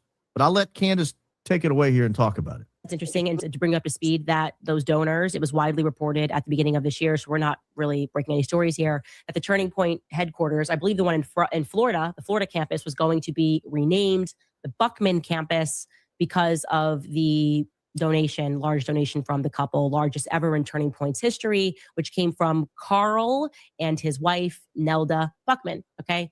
Daily Wire actually had the exclusive story on this, and that's interesting to me. The $10 million gift and renaming the headquarters. Now, Nelda. That was interesting to me as well, but that's for a different reason. So let me go forward a few minutes in her. Oh, goose. I shut down the run here. All right, now open it up. Let me go forward just a little bit more. She mentioned the Buckmans again today. What you're going to find next is, in addition to the $10 million that they gave Turning Point, and in exchange for naming the building or the Florida campus after them, in addition. Do you remember what she was talking about? Yeah, she said I didn't watch it. She said she wanted more information, regarding this So, yeah, we'll have Did to she see what comes reference out. Baron? No, she was just No. talking like at her I end. do feel like I've noticed that, like, since he went to her place for the interview, I've noticed that, like, a lot of times it'll be one of them says one thing and the next day there's a connection, and it makes me feel like they're like, "All right, I'm gonna do this one, you do that," you know? It feels that Right. way a little bit. I think they're pretty good friends. Yeah. In addition to that, here's what else they were going to do with their charitable endeavors. Again, that's just speculation. But what we can be certain of regarding Nelda Buckman is that she is an executive producer. She's also an artist. She's also a philanthropist. And like Erica, which is the compelling part here, she has done extensive work with foster children and in particular sex trafficking victims. Okay, Nelda works with National Angels. So it's like there's all of these different regions, Austin Angels, New Jersey Angels. She works with all of them to help foster children. Okay, I don't really have a gripe about that. I think I have shared. My mother spent time in a group home. There is a need. I am particularly open to the fact. I was actually curious about that part when she says that. Did you know that? She said her mother stayed in a group home for a bit? No, she Like, said. I assume she Erica means Kirk as a said her mother child? did. She just said that her mother did, that she had stated before that. That made me think about some of our other conversations about other stuff and, like, you know, her connections and whatever, but Oh, you're I talking about don't think I'd Candace. heard that. Candace, yeah. Candace. You had Okay, just said that. I missed that part. So I think, isn't that why she said her grandmother helped raise her? Maybe, I That's don't know. that's I must pretty have either I common. missed it or, like, I just didn't yeah, I don't know. I I found that interesting. I bet that's why. I wonder if it's because, yeah, Candace's family is wealthy. I think her grandmother Yeah. helped out. I do know her grandmother, she's talked about her being very involved, but I didn't remember the group home thing. I thought that was interesting. Yeah, I wonder what for. That there is a need and that the system is not great. But, and this part I would say, concerned about. It doesn't mean I'm concerned about Nelda, but this project in general existing gives me pause and gives me concern because Nelda is one of the largest donors. She might even be the largest donor to Courage House, Nevada. Okay. I don't like anything that happens in Nevada. Blackmail rings. There's a lot of stuff that happens. Las Vegas, obviously. And this nonprofit, which advertises itself as providing safe homes for child sex trafficking survivors, and per its website in April 2025, it purchased a 40-acre property in Washoe County, Nevada. Okay. It planned to house 6 resident children. That's a lot of space for 6 children. All of these children are female. And it should be noted that this is a psychiatric residential treatment facility. Different powers for the state if they say you're a nutcase. Okay. They can just do things and keep you. And that's immediately upon its opening that November. This is the goal, a 40-acre property, as you see. And we're going to house 6 girls. And it has a capacity for 18 as cottages are being built. That's their long-term goal, is to provide care to 12 more children, total capacity 18 across these 3 cottages. Again, 40 acres for 18 children feels like a lot. All right. In regards to Candace's family, I guess now I am questioning. I know her husband is. I know she stated she didn't grow up wealthy when she was younger. So maybe I'm confusing it with her husband's family because she was saying how growing up, like they were pretty like middle class, I think. Well, Right? people can think middle class, they're middle class compared to very extremely rich people, right? Because if you think about Candace, like sure, she's rich to us, but then if you compare them to Yeah, a this is Rothschild, the they're rich to ones someone else. I was thinking of, I think. The Blydens, because they were wealthy, right? That's her family. Yeah, her family's the That's her Blyden. family. But I don't think she was really connected. Like that, you know, that was part of why I was thinking, why was her mom in a group home? Was she separated from the other part of her? You know what I mean? Like I couldn't remember if that's why they're So it's there her and they're brother. here. You know what I mean? The Blydens are her grandmother's side of the family, and they did have some money. They worked on St. Thomas. Now I don't know how much that came into Candace's upbringing, but they were at least connected. Well, that's what she tells you, Tom. So Yeah. you have to remember. Well, and I know her husband. That's why I was saying I couldn't remember if I was just thinking as I said that about him and not like her history, because I do recall her saying that they grew up at middle class, but yeah. And that's what we're being told. We have to remember that. yeah, But it's hard to find things out about people's family, and she was connected to the Blydens. Yeah. That's well, and it's absolutely funny. true. You know what's funny too, though, if you think about it, like almost every family has that one relative that does have a lot of money. So like Yeah. if someone were looking me up, I might be like, nah, I'm like flat freaking broke. But like I have relatives who've had plenty of money. So they'd be like, yeah, right. Her grandparents had tons of, or whatever. You know what I mean? Like I feel like that it doesn't mean you're living that way. Yeah, I think Marie has a point. I was just gonna click on that one. I agree. This is the thing is Oh, like, wait, is that the wrong one? Sorry. yeah, you can't marry the son of the British. Yeah, Lord, if you're like, If they you're really just care no about one.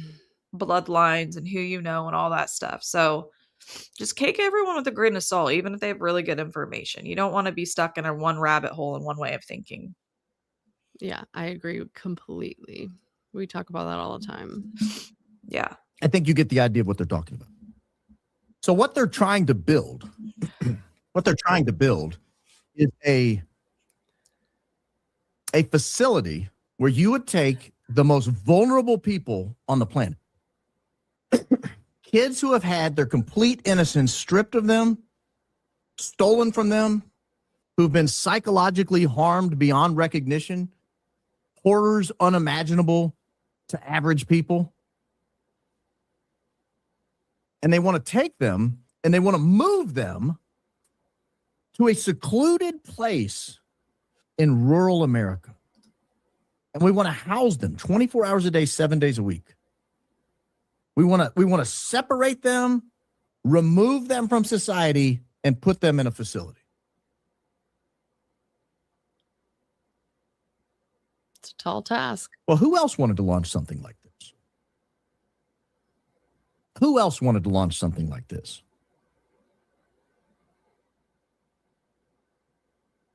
Jaco Booyens. Rescue and Restoration. Hope in Action. He wanted...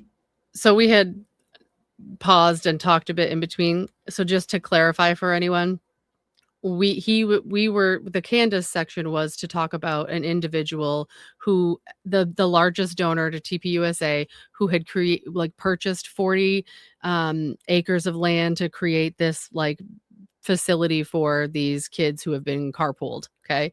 So that's what she was talking about. And now he's referencing how this Jaco guy or whatever, who has the film company that started the company with Erica's mother and all of a sudden came into a bunch of money. His website states that they want to create a facility just like that large donor from Candace's segment. So that's what he's referencing here. He's bringing up their website where it talks about how they coincidentally want to do the same thing. To do the exact same thing. Hold on. Let me click a different one. They called theirs The Way Ranch. Here is The Way Ranch, Texas. This isn't in Nevada. This is in Texas. Faith, Stability, Restoration, a faith-based 24-hour residential care facility providing stability and restoration for children who've been abused and neglected, are at risk, or are survivors of human transportation. They bought 70 or 75 acres out here. These are some renderings of the buildings they're going to be building up here, the residential facility, a little recreational facility, the Grace House, the Blessing House, the Welcome Center, the Mighty Oak Center. This is what they're building. The Way Ranch, Texas. Seems an awful lot like the exact same thing Okay. Candace was talking about. No, notably. Okay, you gotta stop. It reminds me of Dr. Phil's The Ranch. That was the kids to. And PewDiePie used to joke. I don't know if you guys are like any old school YouTubers, but he would say, "Send them to the ranch." Whenever we. Now I'm thinking of the short that we watched with Christina Przitsky the other day when they were mimicking and pretending to be Dr. Phil. Raccoons can't, whatever they're saying. Like, so if That's you exactly can't what I fit thought. It was a Dr. wet Phil's noodle rant. in a bucket, like, or Oh my whatever they God. say. It's so I good. can't with this. The ranch. This ranch. Oh my gosh. Send him to the ranch. Oh, that's funny. Dr. Elizabeth, Phil. I like what The you Way have to Ranch, say. Texas is not a nonprofit. You would think it would be. Oh, Here yeah. are their filings. It is, in fact, an LLC, the Way Ranch LLC. The ranch. This is their filing. It's part of sharetogether.org, DBA Jaco Booyens ministry. I don't know why it would be an LLC and not a nonprofit. I guess as an LLC, you can make profit out. I don't know why he would do it that way. But this paperwork was filed in 2024.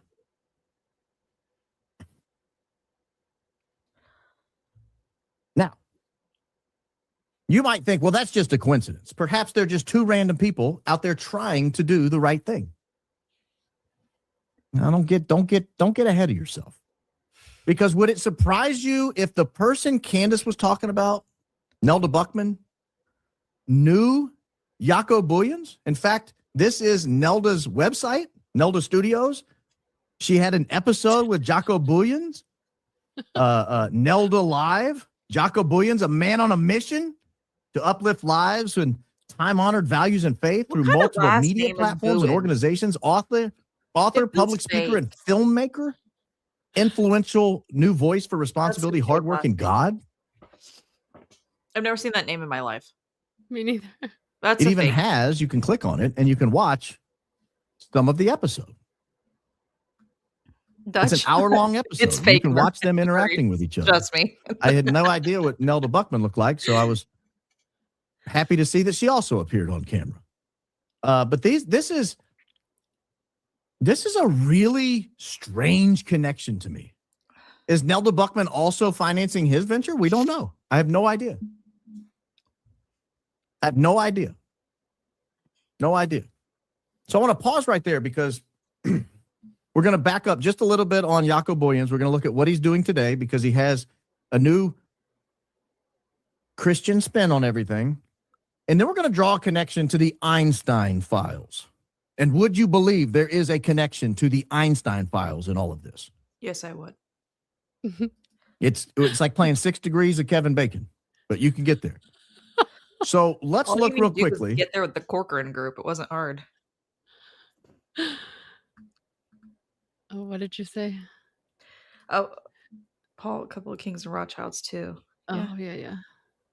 They're all connected. It's one big club. See, like when we do this, these are such deep dives, and it's like, yes, we have to expose these people, but they're all Yeah. they all know each other. Like they were all at Yeah, for Mar-a-Lago. sure. I mean, Well, they're come the on. ones who can deal. They're the only ones who can deal with him. So yeah, of course they do.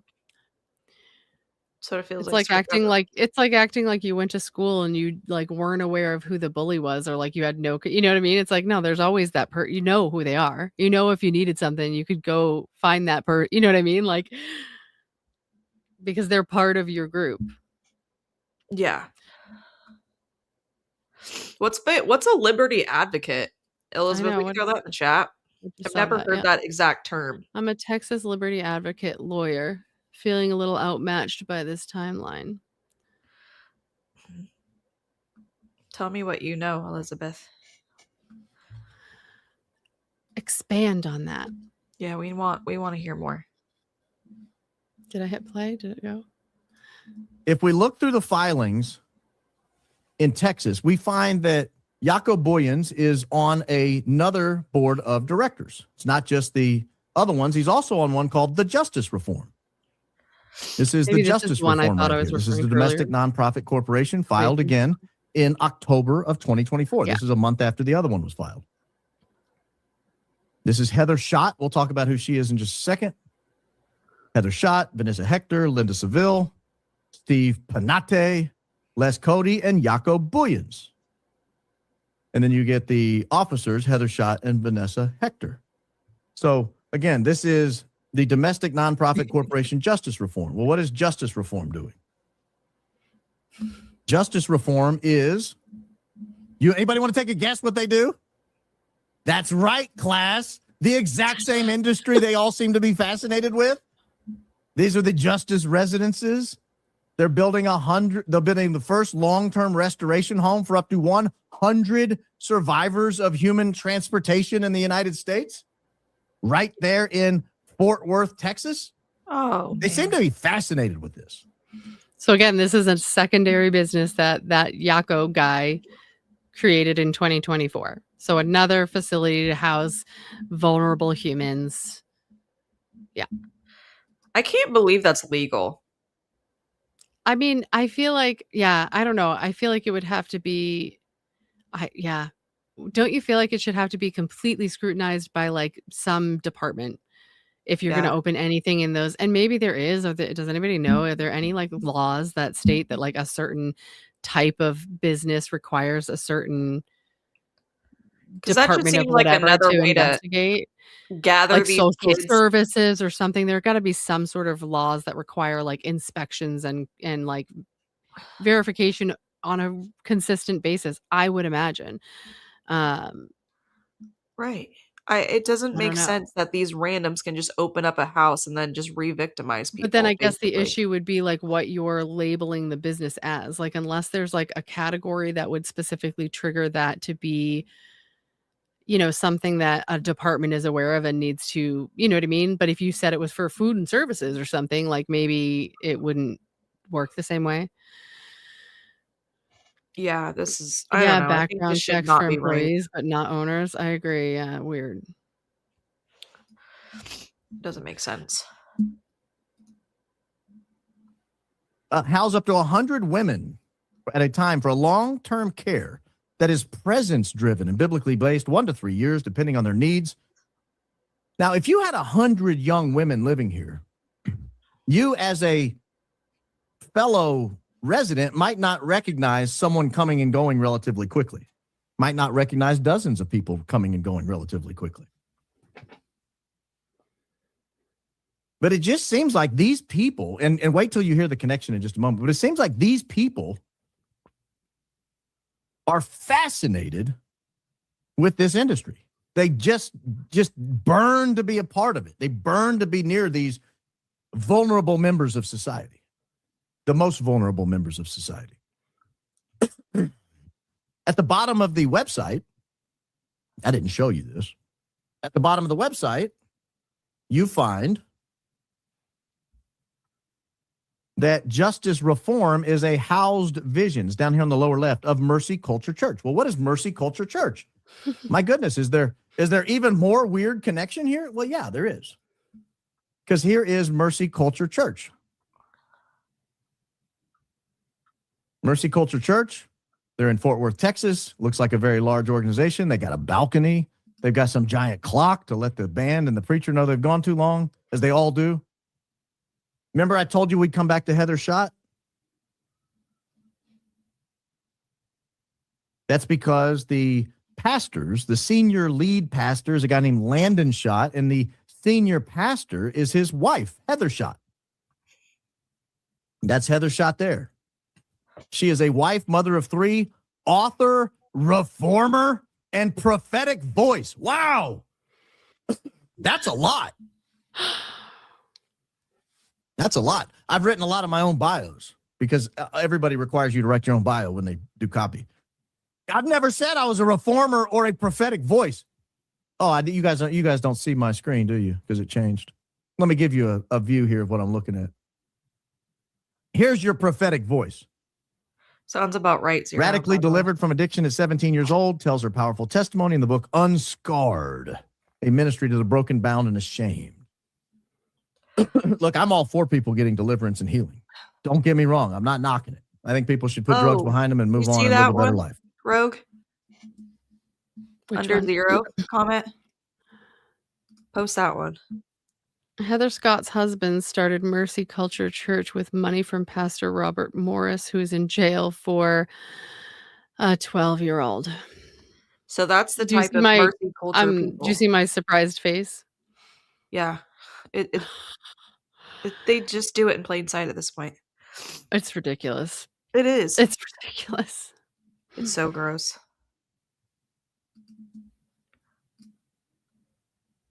So I'm not knocking that aspect of it. I'm just drawing connections as we move through this story.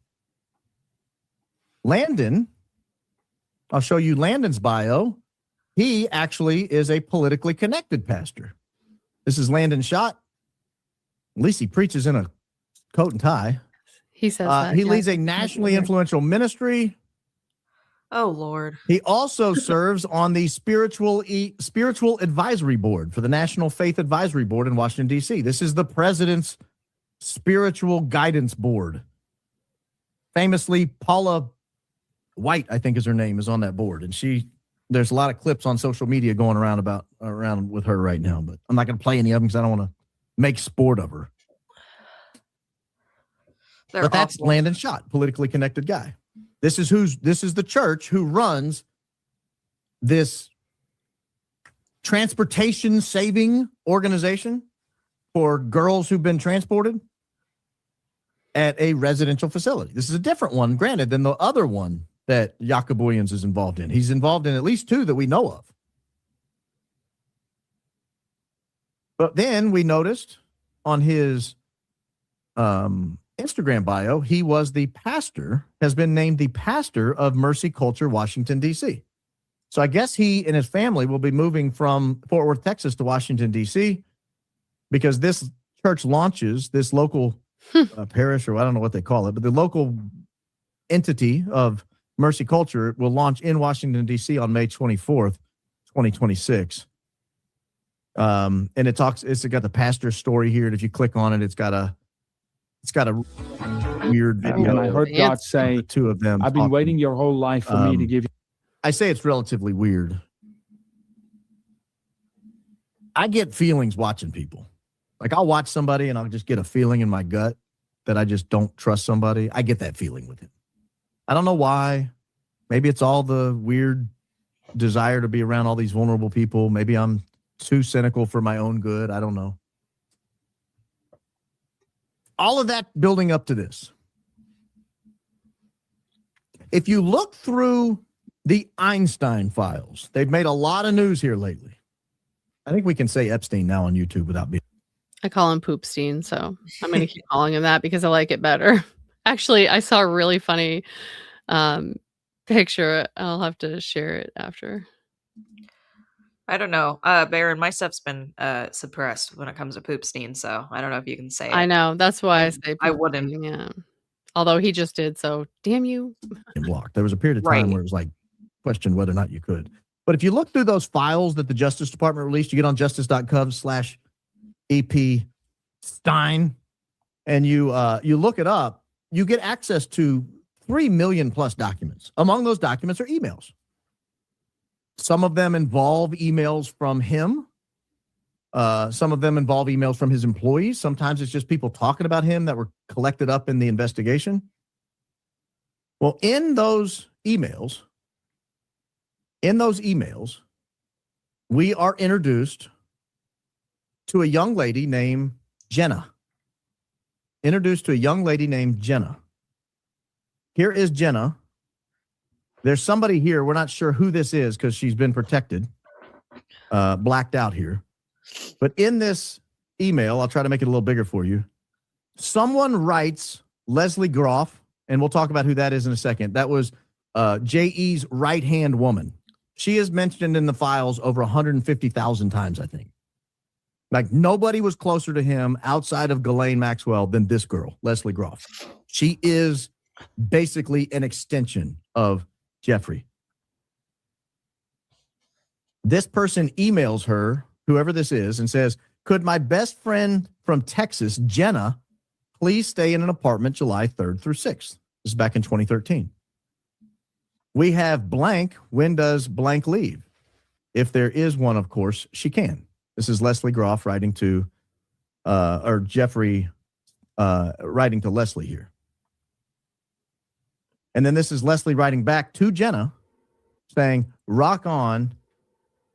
Good thing I sent him a candle. So she's been accepted. This Jenna girl, we don't know who she is yet. We'll introduce you more to her in just a second. But for now, there's this Jenna girl. She's the best friend from Texas.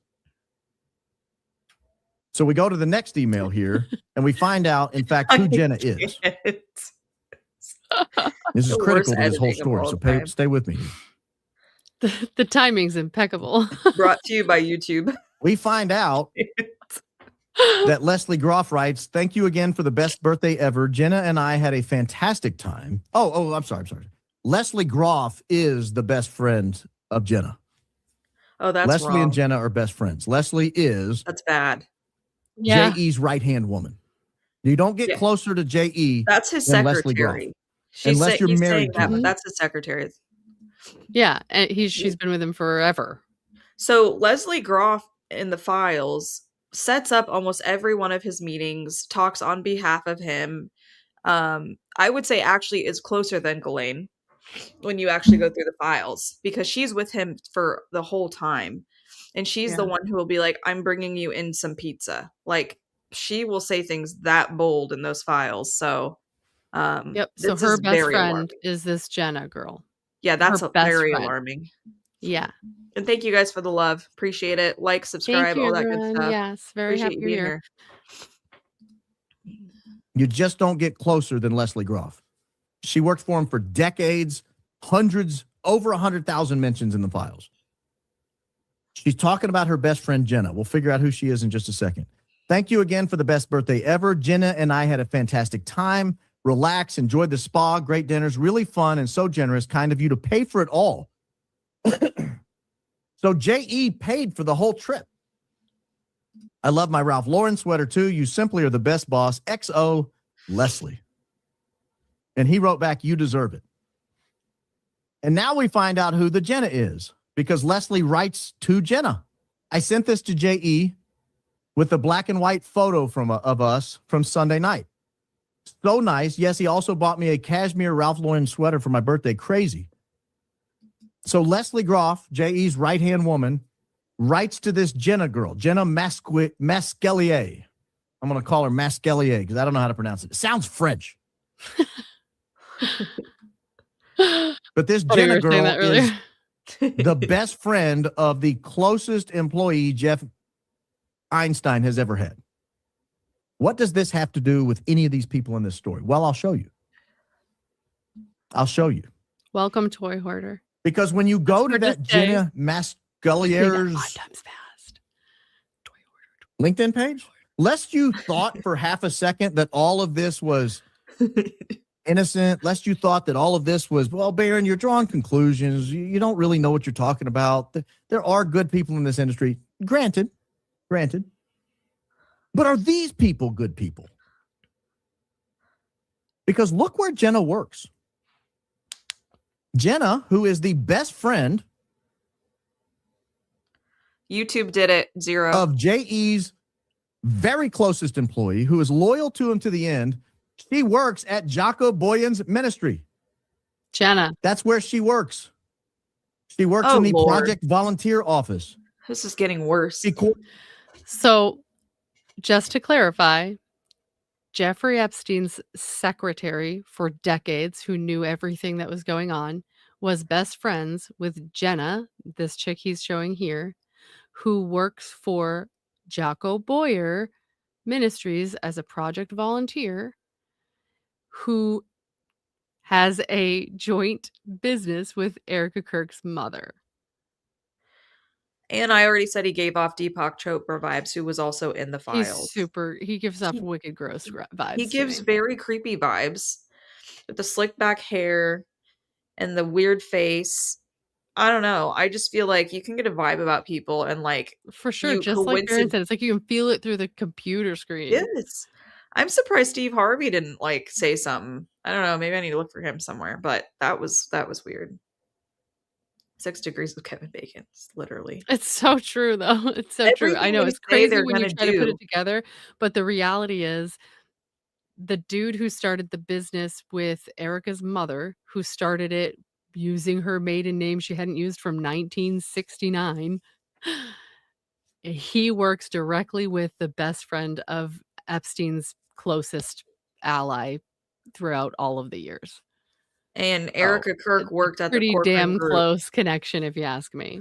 Well, Erica Kirk worked at the Corcoran Group that Jeffrey Epstein bought all of his apartments for, that he housed these girls in, right? So directly with that exact New York office that he'd get direct contact from that. It's in the files. And now we have how many connections? See? It's just your connections is who you are. It's whatever people want to tell you. Your connections are exactly who you are. They say you're like the 5 most people you spend the most time with. So, it really makes things very fishy. And then Candace has brought up several times how close they were to that trafficking location in Arizona, the TPUSA headquarters. I mean, it doesn't get any more coordinated than that, in my opinion. I know. Yeah, zero. I've never seen it either. Like, to just be that bold to be like, we'll just park right out front. Yes. We'll just park right up front. Yeah, I think the thing is that Zero, you must have missed it. You'd missed it in the beginning, but what they did was they literally pulled his whole entire video. Baron couldn't even see it. He said it. You couldn't see it. And they censored it. They went in and did all this and put it back up. Without I've his never even heard that consent. happening ever on YouTube. Can you imagine just without your consent, they take your video and can edit it? That's pretty creepy. Yeah, that's actually, that's pretty freaking wild. That's creepy. You have to download a video. Like, they could do anything. They could change anything if they can edit it like that, I would assume. Yeah, and you can go in your videos. If you guys aren't a creator, I can explain it. But you can go into your YouTube studio and you can blur things. You can do it yourself if you release something. I've actually done that just because I released something I realized too late in post-production. And you can edit things out after post-production, and no one would know unless they screen recorded the whole thing. Oh boy, that's a slippery slope right there. But I'm just saying that's probably what they did, is they pulled it on the back end, used their own editor app because it sucks, and then did this hunk of a job to Baron's poor stream. Yeah, so I don't know how much more is after this. We've obviously watched a huge chunk of it, so I don't want to Yeah. But I think we essentially get the that was the big other bit here, obviously, was how connected this dude is to basically Poopstein. But yeah, pretty crazy episode for him. There was so much there. Yeah, they're not even 1 degree removed. Even the first part with the girl who works for TPUSA and got married at Mar-a-Lago with basically the entire White House there. Like, she works with TPUSA too. Like, it's just crazy. And I guess that Dan guy is the deputy chief of staff at the White House. I didn't know that. So, and Baron didn't say it. So I'm so surprised that their connections are so deep. That's why Erica Kirk is being pushed and propped to us, and she was trained for this specifically, right? It's not a coincidence that her degree, quote unquote, is in political science. They have been priming her for this moment. They found Charlie, she's placed in his life, and now here we are having this discussion openly. It does not look like a coincidence to me. It looks like careful planning, public theater, total stage setup. I agree completely. And I did find the hold on.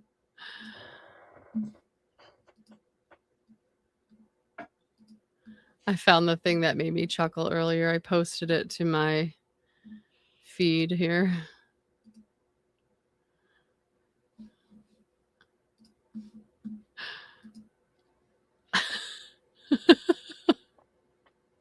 Another distraction for the Epsteinth time. I love that. I thought that was so good. That is so good.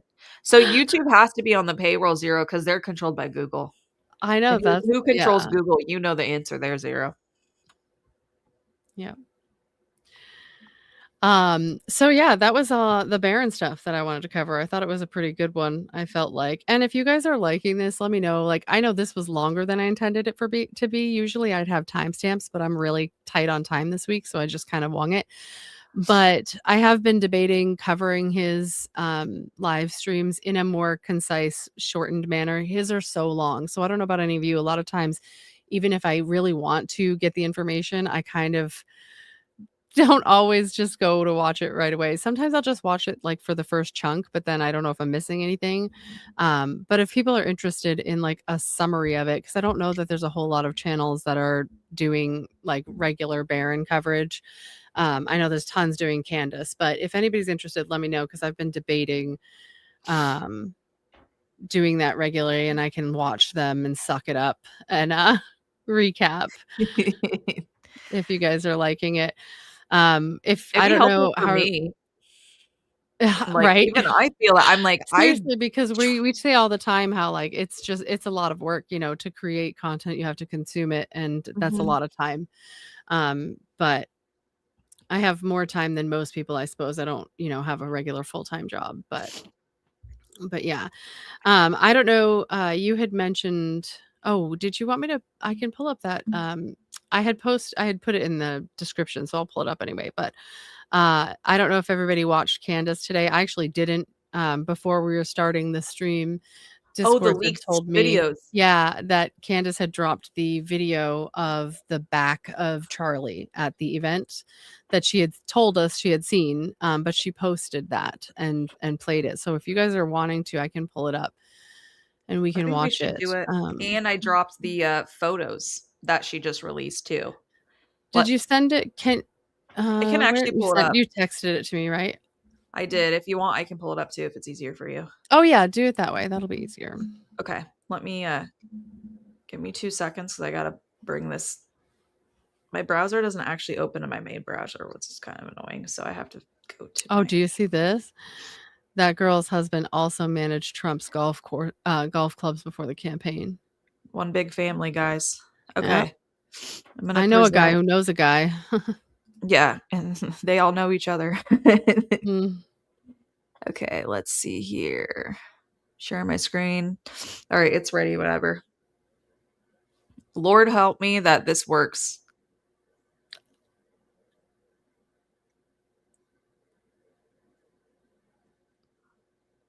I don't hear anything, but I don't know if there was audio here. Was there?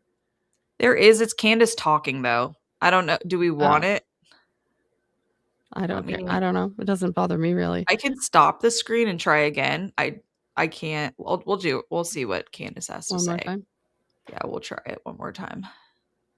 My Streamlord just loves me. Everyone who's I was more like, when I saw this, when you sent it to me, I was more interested in trying to look at everyone in the audience. Me too. Because we haven't seen this angle to see everybody's reactions in the audience. I wonder if I can play it a little bit slower. I actually think that might be better. I'm going to play it at 0.75 so we can maybe see if there's anything sus. I'm actually looking right now just to look at it. Okay. Yeah, I'm gonna go. I was especially watching Hunter. Look at Hunter Kozak.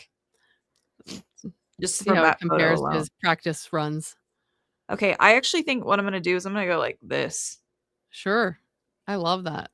I'm gonna go really slow and we can all just look and see if we see anything sus. There's one guy, couple people still kind of standing. See that? All right. There's some. Drop in the comment if you see something crazy while we're doing this slow motion. Yeah. Why did that guy seem like he came out of nowhere and then he's like back again? Do you see that? Yeah, I can't. Okay. All right. Now we're going to watch Charlie. Okay. I'm going as line by line, frame by frame as I can for everyone to see it. There's nothing gory in this, by the way, just so people know. Okay. Hunter's talking. I'm speeding just a little bit.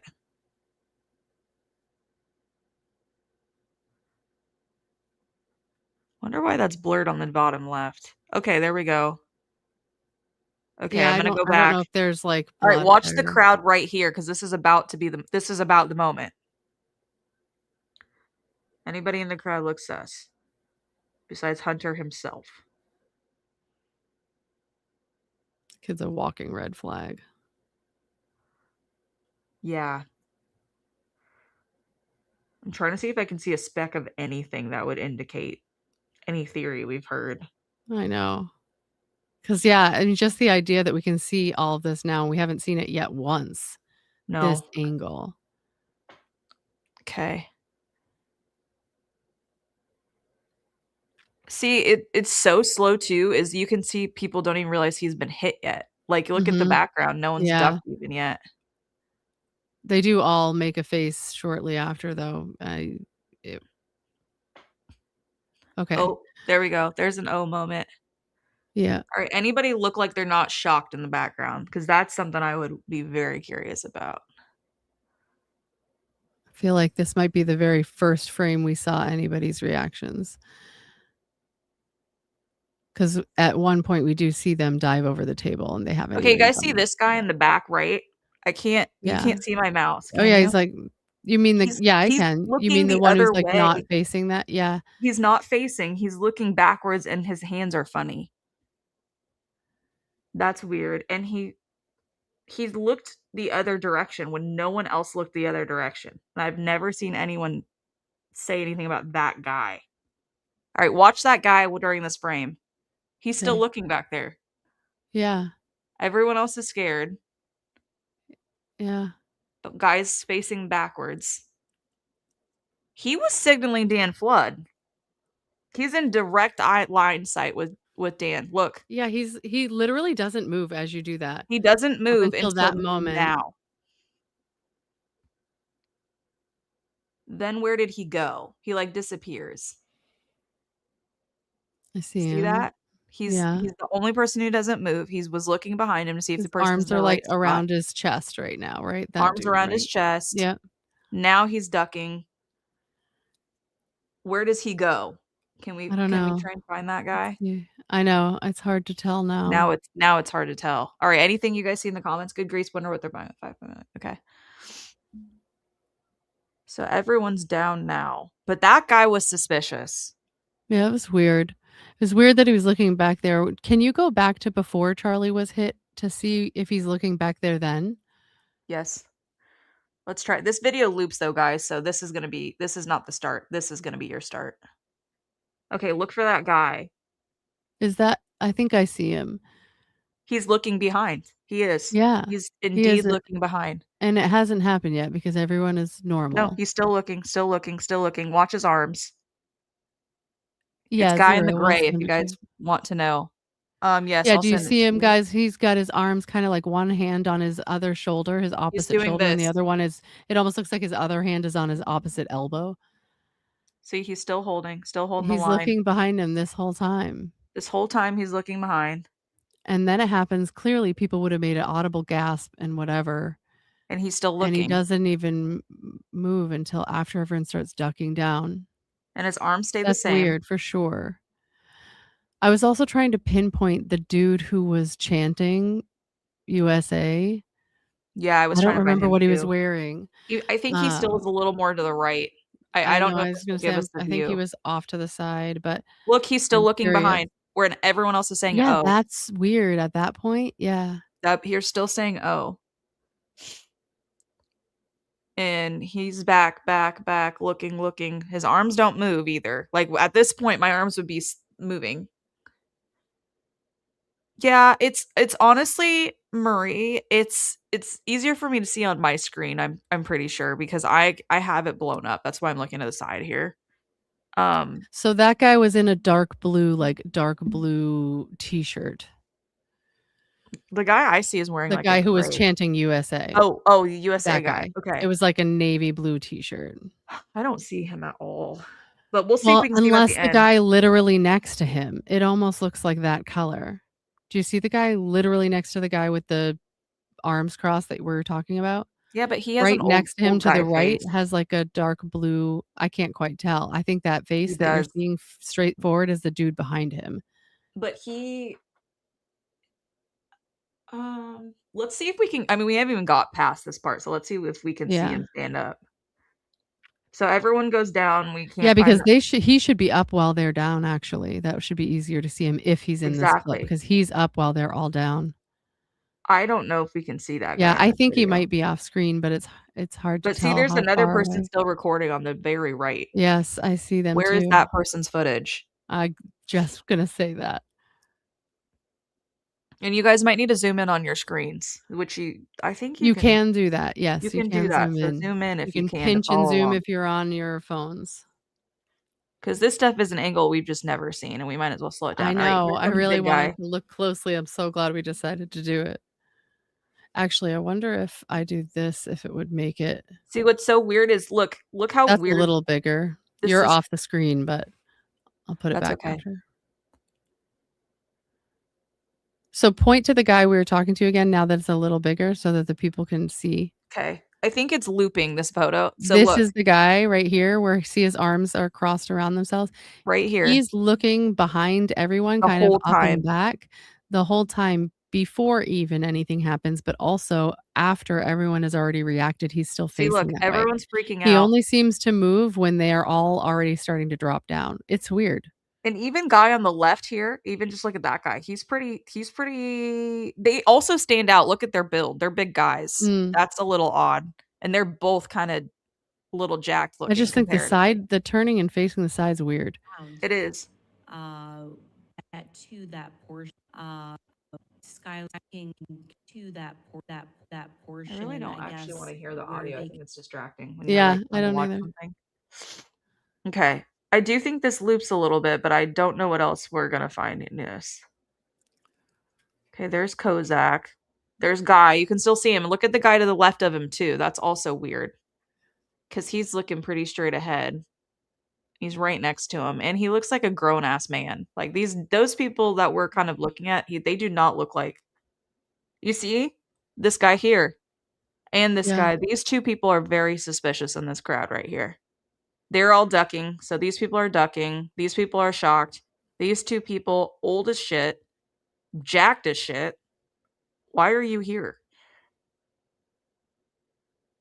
I'm still watching him. Yeah, that guy still doesn't do much. Even the guy on the... That's so weird.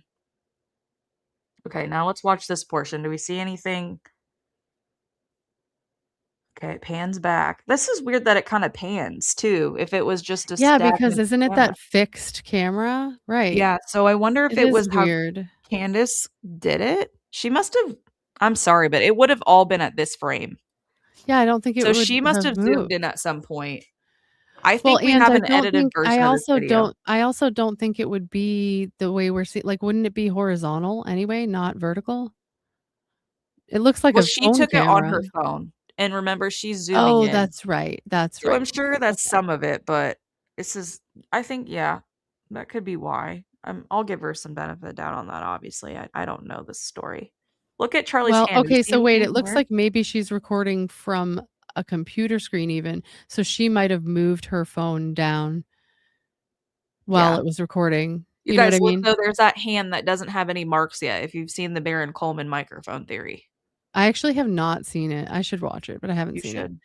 I actually have an episode on it, a shorter one, if you ever want to I'll catch have up. to look it up. This is weird. Why isn't this going? Like, is it this stuck on this frame? I think she was talking for a second here and talking about the clasp on his necklace because it was a magnet and how it was really strong.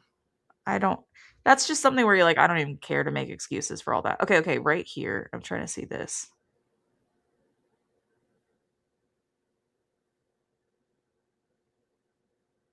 Okay, we're gonna try. This is what's annoying is look how fast this goes. I go from this frame to that. Like that, I barely move my mouse, guys. See, I think this would be hard to fake. Like with people that are saying like with how fast his neck went down like that. Yeah. That's not something I mean, you would have and to me as be an actor would talented to do. be able to right, exactly. Yeah, I know. I agree. It looked very Look how it fast didn't look that would fake be. to me, but- That's almost inhuman. That's like your body's going out. I can't buy the fake the death thing just with this video alone because look at the way his neck moves. I also think when you think about like the people who you would have to literally speak with like a doctor to know what the body's going to do when it's, you know, when something happens in a certain way in order to know how to move your body like that. Do you know what I mean? Like you'd have to incorporate somebody with that knowledge so that you knew how to practice this the right way. And I just feel like that the way his head moves, that's just not normal. I'm sorry, you can't I don't think you can fake all that. I don't think at this angle with your neck like that, you get seriously injured if you were faking it, first of all. I kind of want to look in the crowd super quick while this is going on. Guy's Zero arm has is a good still point. up. One word taser. I could see that. But I mean, I've seen people move similarly when they're tased. Although guys, I look, wonder his if you mic would is still go. on though. You see Would you this go right to here? one side like that? That's true. That's true. Do you see that? Because in the video, if I remember, I thought it flung up at him. So was that doctored video? Because look, there's something right here. I don't know if it. I haven't. I remember watching it, but I recall too that I thought. Well, and it depends on what part this is at, I guess. But I thought I had seen it, but I think I also thought that the shirt covered it in whatever that video was, and I wasn't sure that I thought it moved. I saw a video where, it specifically flew, and I saw it in slow motion. And right here, it doesn't look like it flew, quite frankly. And then look, that guy is back there. So look at the guy; he's still there, top right, still Mind you, signaling. the girl in the front with her hand over her mouth, her hand was not there. So we've gone from him being hit to people going to her putting her hand up to her mouth, and he hasn't moved yet. He has not moved his signal at all. What person would not move in that scenario? That doesn't even make sense. So he's suspect that we've never really seen. Just because of the fact that, like, I bet even people who could have known that this was happening would have still had a reaction, because you know what I mean? Like, it's such a like adrenaline starting thing, and B, it's still going to be loud and everyone's going to have a reaction, which your body's just going to react. It's very weird to see that your body's not reacting. Even if you knew something was happening, when a whole crowd of people reacts, you'd imagine that your body would automatically on its own, just because. Okay, then Unless now you're the mic's someone who's gone. really Look. controlled. Look, You're right. mic's gone. You're right. So maybe it did So it fly off at comes that up and moment. goes down, maybe? Look, here we go. I only saw it in that one frame. Here goes. Okay, where did it go? Why could I only see it that one time? I can't even Oh read. my God, imagine if we can't see it. Oh, there it is. Oh, wait, there it is. There it is. Hmm. Okay. That's weird. Because that's Yeah. firmly clasped. That's on the outside. That's not inside of a shirt. All right. Keep going. Sorry, I think she's just talking through this. Yeah, she's talking. Okay, well. Okay, there's his So it hand. pans over. So that's actually blood. For Yeah, sure. that is. That's Yeah. actually blood. His ring is still on that finger. This one. In this angle. Mhm. It's on his Mhm. middle finger. That's not his bottom finger. You can tell 1, 2, 3. Everyone in the background, they all look normal. Like, these people look pretty shocked.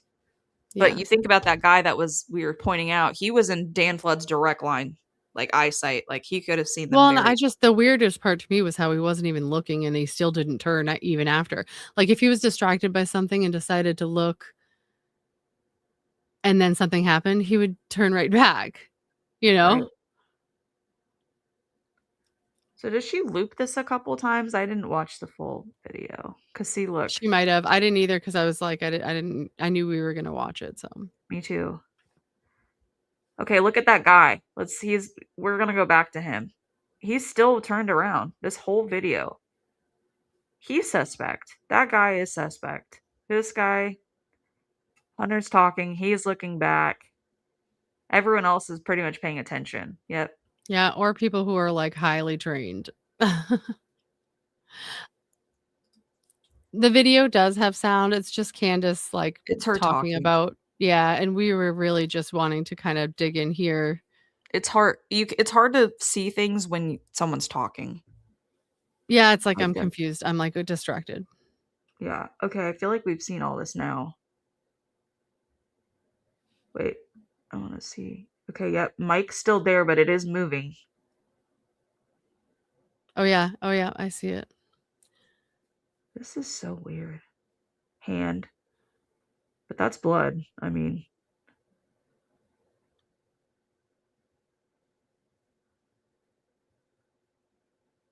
All right, I think we've now seen this several times. Yeah. Okay.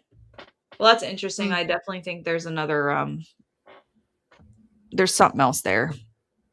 There's that other guy, I think. Yeah, I'll definitely be curious to see who else covers it and what they find. You know, it's like, we just looked at it for however long, but someone else is going to be like, I totally saw this. That's what's so great Yes. about Well, we saw a couple this things. So stuff. we saw the mic was still on when Charlie's going backwards. Yeah. So that tells you a couple things. If he was shocked by any way, the microphone was still on him. The second he was doing this, we saw that mic right here. Mhm. And then eventually it did look like it traveled and kind of went somewhere else. But we would need the rest of that video, like to see if we can never see that mic again.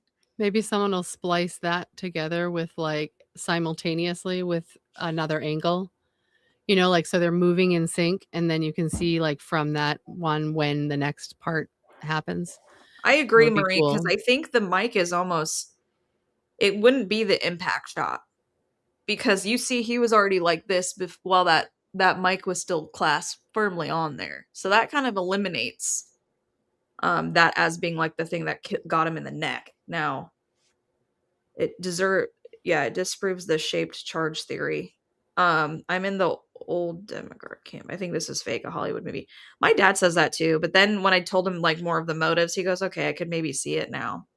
But I Yeah. think his neck to me, Paul, was what really was like, I don't know. I can't see my I neck had going said that too the quickly. other day, the thing with that whole theory to me is that you can connect all of the things to either way. Like it works in either direction. So if you believe that this was some sort of plan created behind the scenes and Charlie's alive and in witness protection, something like that, you can make that work with the information that we have. 100%.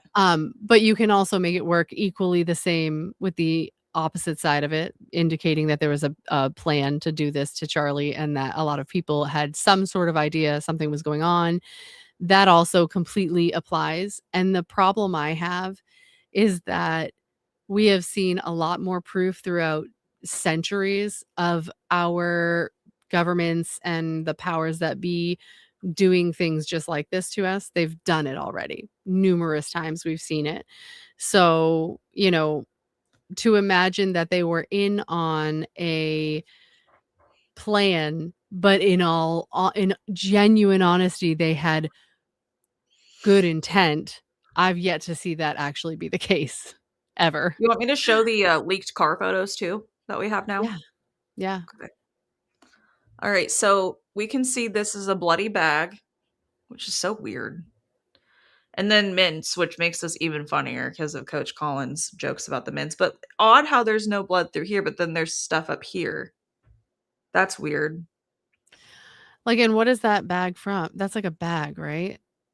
It's It like looks like a catering paper bag. bag. It looks like, yeah, like a paper bag that has like those like twine handles. Yeah. The mints to Just me are so wonder. funny. Like, why are they on the ground? And then we see But like, where'd the bag come from and why is there blood on the bag and not anything else? And then here's the next seat. So that's pretty bloody. I still don't think it looks like the amount of blood you would expect. Well, and it's in weird spots. Isn't that weird? Yeah. Why would it be Yeah. on this seat? I don't know. I mean, we didn't. It's interesting. It is interesting. Someone was talking about the water bottle and saying that looked weird. Like the label? I mean, that's like a hibiscus flower? I don't know. Yeah, I don't know that's if that's what Fiji, they but they mean. had said something about how they Unless thought that there's was another weird. angle or something. You know what I think is weird is you don't see any handprints of blood from anyone who touched him. Yeah, it just seems, I don't know. You would think there would be like certain spots that had a lot. I mean, if he's actively bleeding, we saw how much blood he was losing on the scene. So it's not like we are not aware that there should have And they been a didn't lot of cover blood. it. Your body holds a lot of blood and they, ran off with him relatively quickly.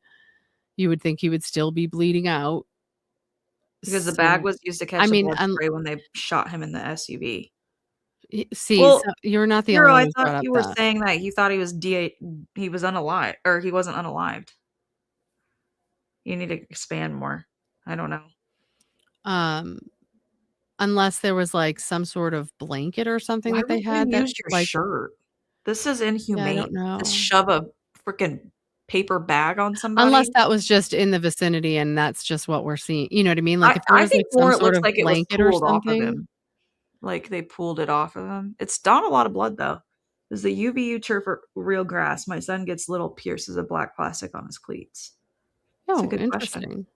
That is a good Would it be question. I that have no many, idea. Marie? That car would be covered in blood. I had that same feeling, Paul. Yeah, I feel like it would be covered in blood. They would have had to already have like something that they're like holding his body, Why is putting this him bag in ripped? there. He's dead weight. He's not moving for them, right? So they're putting him in there, which is going to be a task anyway, which is probably going to become even messier because as you're moving him and you can't quite move him right and he's probably slippery, there's a lot of things that would contribute to it not going smoothly getting him in there. And so you would think it would be a lot worse than that. I'm also under the impression that what if it didn't like necessarily pierce anything? It was just the top of his skin, which would still bleed a lot. Right. Yeah, Was you it may very still have deep? quite a lot of That's blood, but not necessarily like a jugular type situation. yes, it didn't really get very deep because if you think if it's not an actual bullet and it was something that scraped him like a necklace, well, he might have been bleeding, but then he might have also been just shocked or whatever it was, and then they finished him off in the car by breaking his Or he neck. had a Why would spinal injury or something. Yeah. well, they said he had a spinal injury, but like all the way Right. down, like, did you just Yeah, I mean, I think I don't believe anything they say, but I mean, he still could have had some kind of spinal injury of some yeah. sort, but We don't know necessarily that what we because saw we don't wasn't real really know blood. that he did it, you know, we're just throwing out any potential reasoning for any of it, but it could all be wrong. Yeah, I agree. He could So be sipping anyway, pina coladas somewhere. yeah, he could be. Yeah, he could be. I don't know. I think the way his neck like went down, it's odd. I think that was odd. I agree. That I think would be hard to fake. Other things I could see, like the blood doesn't make sense for a deadly shot, but if it was a nick from something, they were pulling equipment off of him when he was on the ground. Yeah, I saw that.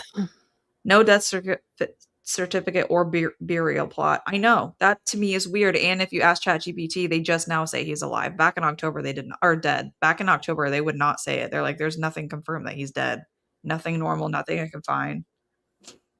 So the water bottle had been there. Yeah, I thought that too. But someone had pointed out and said something like the water bottle's weird to me, and I'm like, why is that weird? I mean, yeah, I mean, I definitely have water bottles in my car. Harpole said C7 while pointing at his chest. C7's in your neck. Well, I mean, he's really smart though. So He's so bright. I couldn't get over that text message when he's like, yeah, I asked him if we could, you know, what we could do about the roof of that place. And he's like, I got you. And I guess they didn't. Like, you didn't follow up, brother? Like, what is going on? Yeah. It's because they didn't care.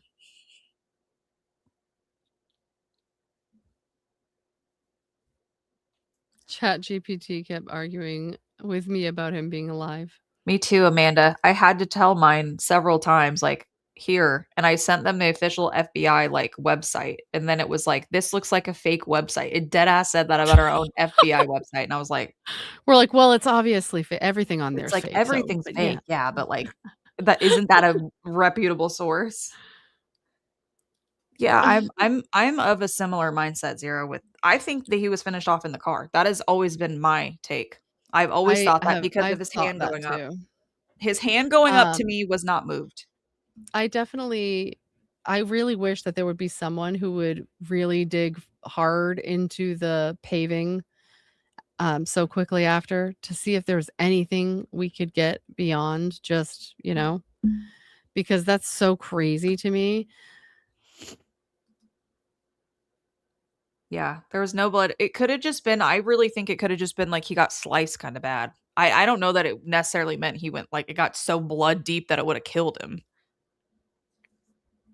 So yeah, two cops say that someone was hanging out of that SUV, and I think we could bet who. Because I'm sure he was shocked, and I'm sure he was hurt. Like that wouldn't feel great to be whatever happened to him to make him fall over like that. Oh my God, I tased, just thought, electrocuted, whatever. should I share that that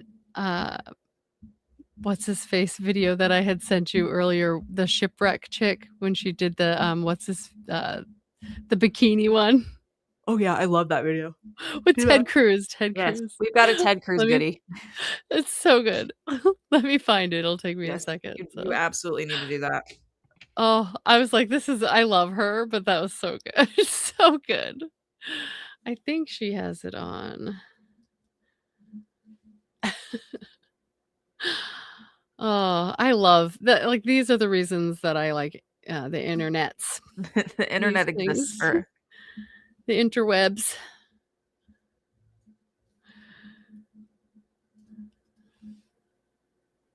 I just gotta find her. There it is. Okay, yeah, here it is. This is so fantastic.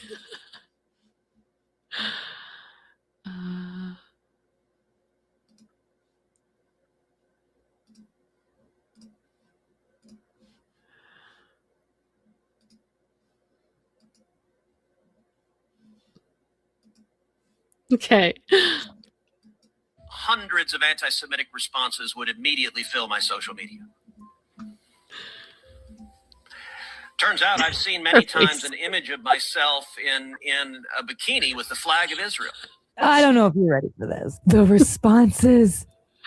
Oh my God. Oh my God. This is what AI was meant for. This right here. If I had to see it, you have to too. It just kept going like people were relentless. And then it got weirder.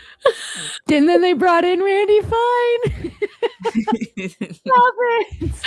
The internet now and forever will remain undefeated. Just kept going. This was probably my least favorite, but my favorite at the end of the day. Because I feel like this one was the most accurate. There was a time and a place where Ted Cruz was held to kind of an American first standard. Like, people didn't really love him like they love Trump. But they felt like he was on like the America First train. That wasn't until really, I think the majority of us started to see through it when he went on Tucker Carlson. And he's like, my primary goal as a United States Senator is to be the best United States Senator for Israel, which is a foreign nation. I mean, they're not a part of the United States. So there's really no reason for him to be the best senator for the United States and Israel, because Israel is not a part of the United States. But I feel like that shouldn't need to be pointed out, but maybe it seems to be for a lot of these people. Cruz, like Lindsey Graham, hasn't done jack shit for the state of Texas or South Carolina or ever. If you don't really. follow Only her, in this for his donors, and his donors come from a foreign nation that took us into war. So now they're like, well, we support the war. And I can't deal with these people. They're just as bad as the left was with Ukraine. It's just as bad. It's the same thing. Same donors. When you have to come out and address this in one of your big speeches. Lost it even further when the people proved that, yes, in fact, we are going to go into your comments and just flood them with pictures of you in an Israeli bikini. We may have to continue to pay our taxes. We may have to still be really careful about what we eat and what's on it and what's in it. And we may still have shit in our air and shit in our water. But you know what? You know what you're not going to win the war of? The informational war, because everybody's comments are flooded with shit like this. Like, we see you. We may die from being poisoned to death by you clowns, but we're going to die noticing. You can't take that away from us. And hundreds. I love it. I'm she sorry. Is so fantastic. Even Matt, what's his name? Matt Walsh, he's currently like noticing. He's like, why are we here? Why are we in this war? It's like, we've tried to tell you, little Matt Walsh. Like, he is tiptoeing around so hard. He was Dude is walking on eggshells. Yes. Hello, hey, Mellow Mom, welcome. Thanks for coming by. Super cool that we were suggested after Baron. That's cool. We're the after party. Yeah. Well, we were just covering his video, his live from last night, because they went ahead and did a bang up job editing that sucker and putting it back up, but it was a good one. We haven't, you're ahead of us in the Baron content, because we haven't watched it yet for today. Yes. It is hard to fit in the content watching when you're trying to also make it. It's so true. Oh my gosh. Same, Elizabeth. If my brakes go out, you already know, baby. If she swerves into traffic, yeah, not the after party, the party. That's true, but we still got to give our love to Baron. But thanks for coming over. We definitely have a good time over here. Yeah, and Me Matt Walsh too. being able to say anything, oh my gosh. He's not allowed. He's permitted. He's permitted to I have a really couple did love words. Am I Racist? I saw that in the theaters. It was so funny. It really was so good. He just wants to toe the line because a lot of them have been trained to toe the line. Like Tucker Carlson talks about it, how he wouldn't even talk about it for 20 years of his career. Yeah. So Yeah, if anyone's new here, just to clarify, we do some lives together pretty frequently, and we do have a weekly live on Saturdays. Just to recap, like the week, it's called Rogue Discourse. We're actually doing the first one this Saturday, the first official one this Saturday. But we do have separate channels. So if you're new, I'm going to take away the things we have up here so you guys can see our her channel is American Discourse News. So if you're not subscribed there, she's going to link it after. So when this is like in a replay mode, it will be connected there. But yeah. Yeah, we thought we'd Everybody just like party and on Rogues subscribe. tonight. I didn't feel like doing all the YouTube stuff. So I was like, yeah, I'll come. And then I'm chat like, and hey, hang out." share your screen. That's true. I mean, you have to make a thumbnail, you have to put in descriptions, Oh, I you have know. to do I so know. much stuff. And yeah, if you guys, ever made a YouTube video, there's lots that go into it. So I thought It really I'll is. join and talk, but yeah, I'm looking forward to Saturday. I'm wondering what we're going to talk about. Thank you, Paul. We were going to pull up the Geordie video. Let me find it.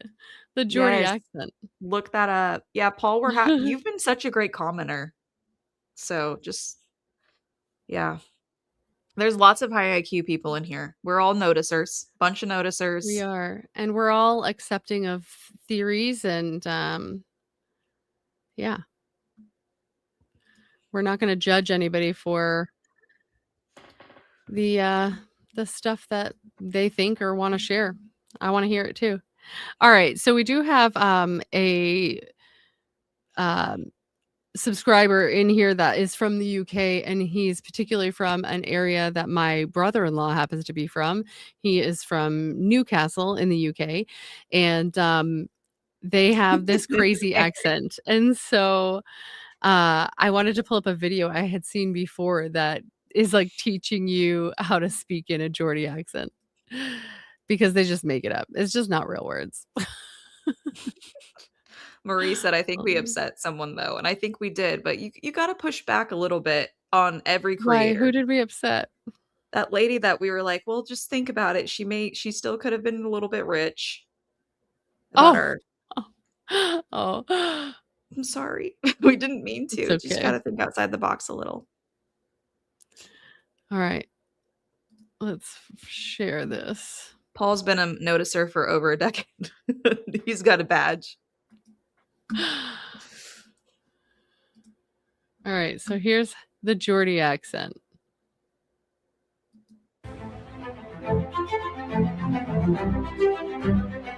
And you can tell us if anything's wrong I'm here. David. I'm from Newcastle, and I'm going to teach in Geordie.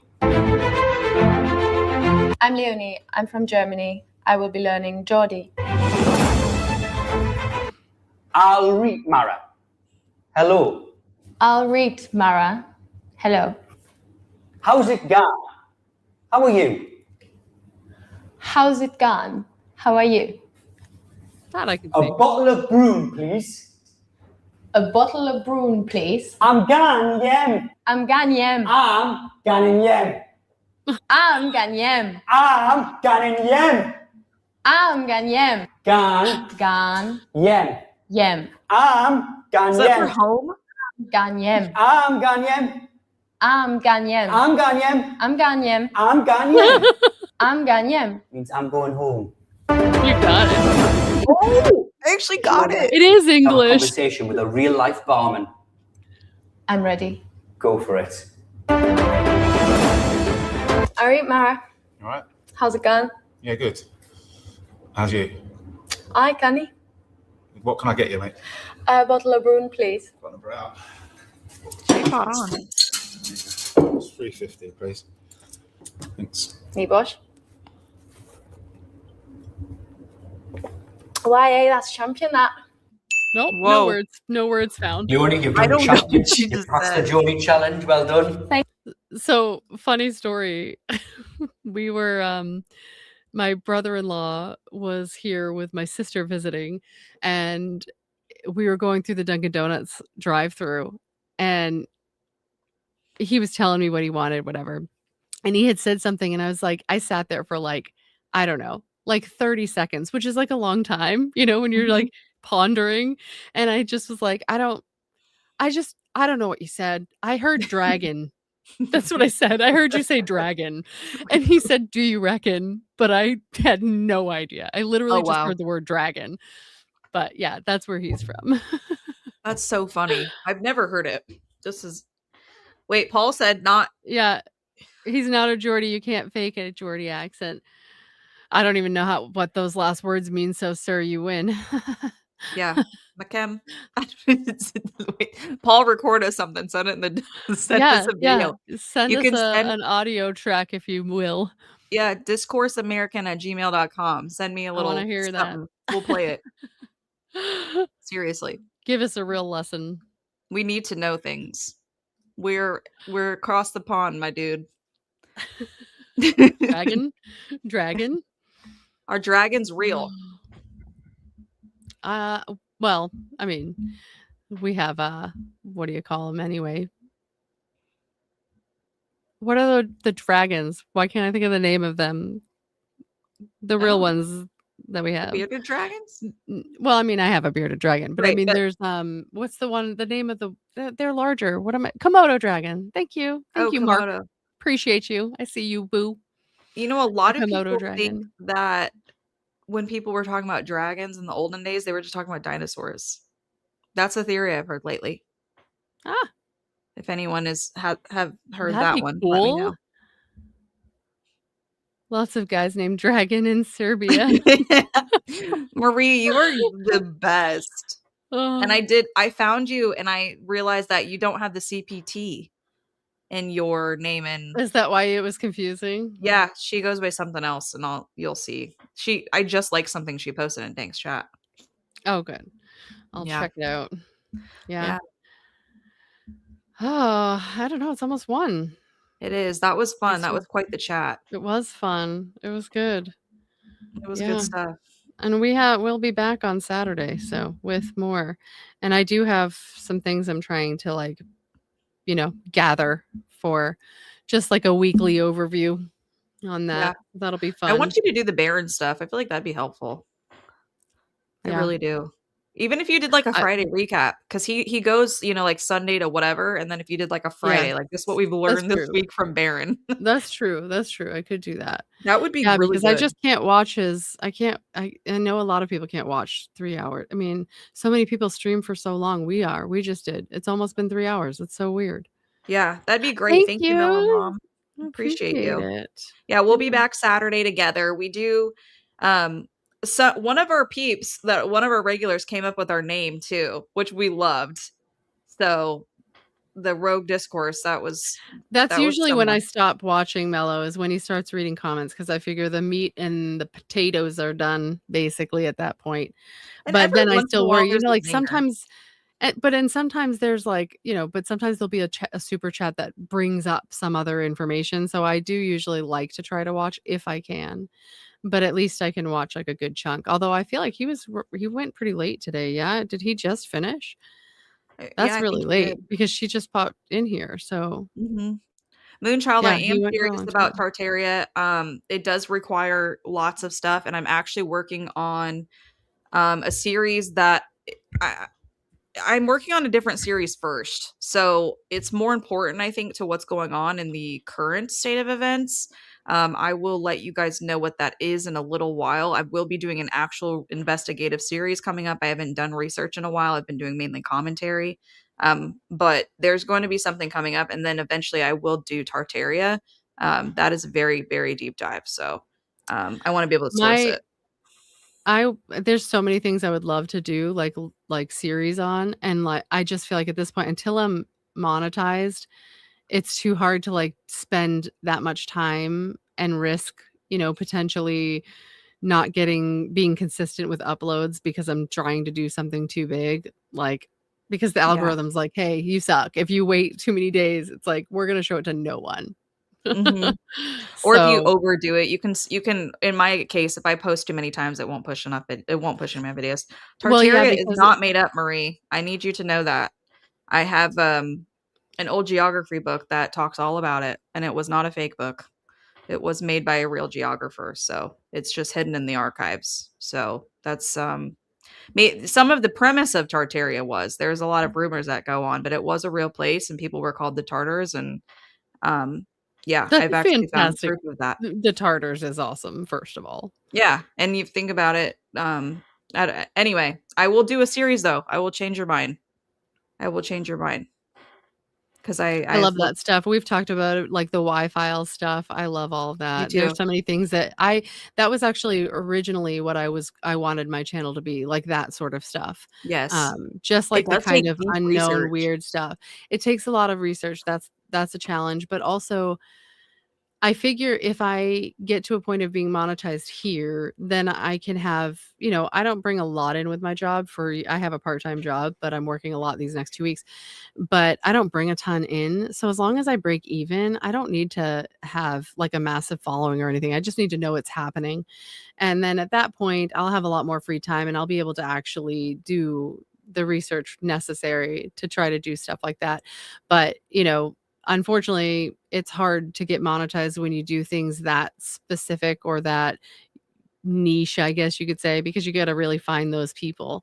So it takes Right. longer to usually get monetized. But this is like when you're doing current events, people are searching for it. They find you easier. So It's I true. figure once I have this going, I can do some side projects, which would be really cool. I definitely Yeah, want that stuff a lot. like a series. Yeah, they are Yeah. on old maps, Paul. I actually bought one. I'm gonna get it framed. I have it in my possession from eBay. Yeah, you were talking about that actually not long ago. Yeah. I don't say things I don't research. I'm not like I don't blab about stuff. Like I'll throw out a theory that I've heard, but if I don't believe in it and I haven't had enough to look into it, then I won't say it. But I'm the same way. Like I'll never say anything confidently either, unless I'm absolutely, you know what I mean? Like I'm so I'm because like I'll just 90% on it. because I just don't have a problem saying, I'm not sure. This is, like so many people are so afraid to say they don't know. Like not everybody knows everything, guys. It's okay. Yeah, and like I actually was kind of going down the rabbit hole, and there was people in the comments confirming, like, yes, my girlfriend's family was from that area. She has old Tartar blood, like Tartar blood. Like this is the area they were from. They don't like people don't talk about it anymore, and it seemed pretty legit. And then the actual books I read had actually named it. Starting to think everything I learned in school is a lie, so I'd consider any possibility. Yes. Well, yeah. Agreed. The thing is that think about the term Judeo-Christian. That's never been a real thing. And in this geography book I was reading, it was actually referred to as Judeo-Mongols. Have you ever heard that term in your entire life? This book is from the 1700s. It has Tartare on the map because they were a geographer. It's very weird. So anyway, that's just something to think about. Look into how a medic in the field would treat a severe neck wound. This may explain why he wasn't dripping on the way to the SUV, and perhaps that's why his arm came up when he was on the ground. I'm sure we'll have to. I know some people have talked about it. That's what's so hard. Like you see stuff when you're watching all this stuff and you see it, but then it's like I can't remember where I saw it. Yeah. Cause of Harvard. Yep. So many things were rewritten. Mellow Mom. Lots of things were rewritten. They called that area Tartaria. I think what people think of it as like some big thing, but the area itself was referred to as that. I mean, never heard about the Judeo-Mongol thing. Yeah. Yeah, it's true. They've changed our language a lot since the old world.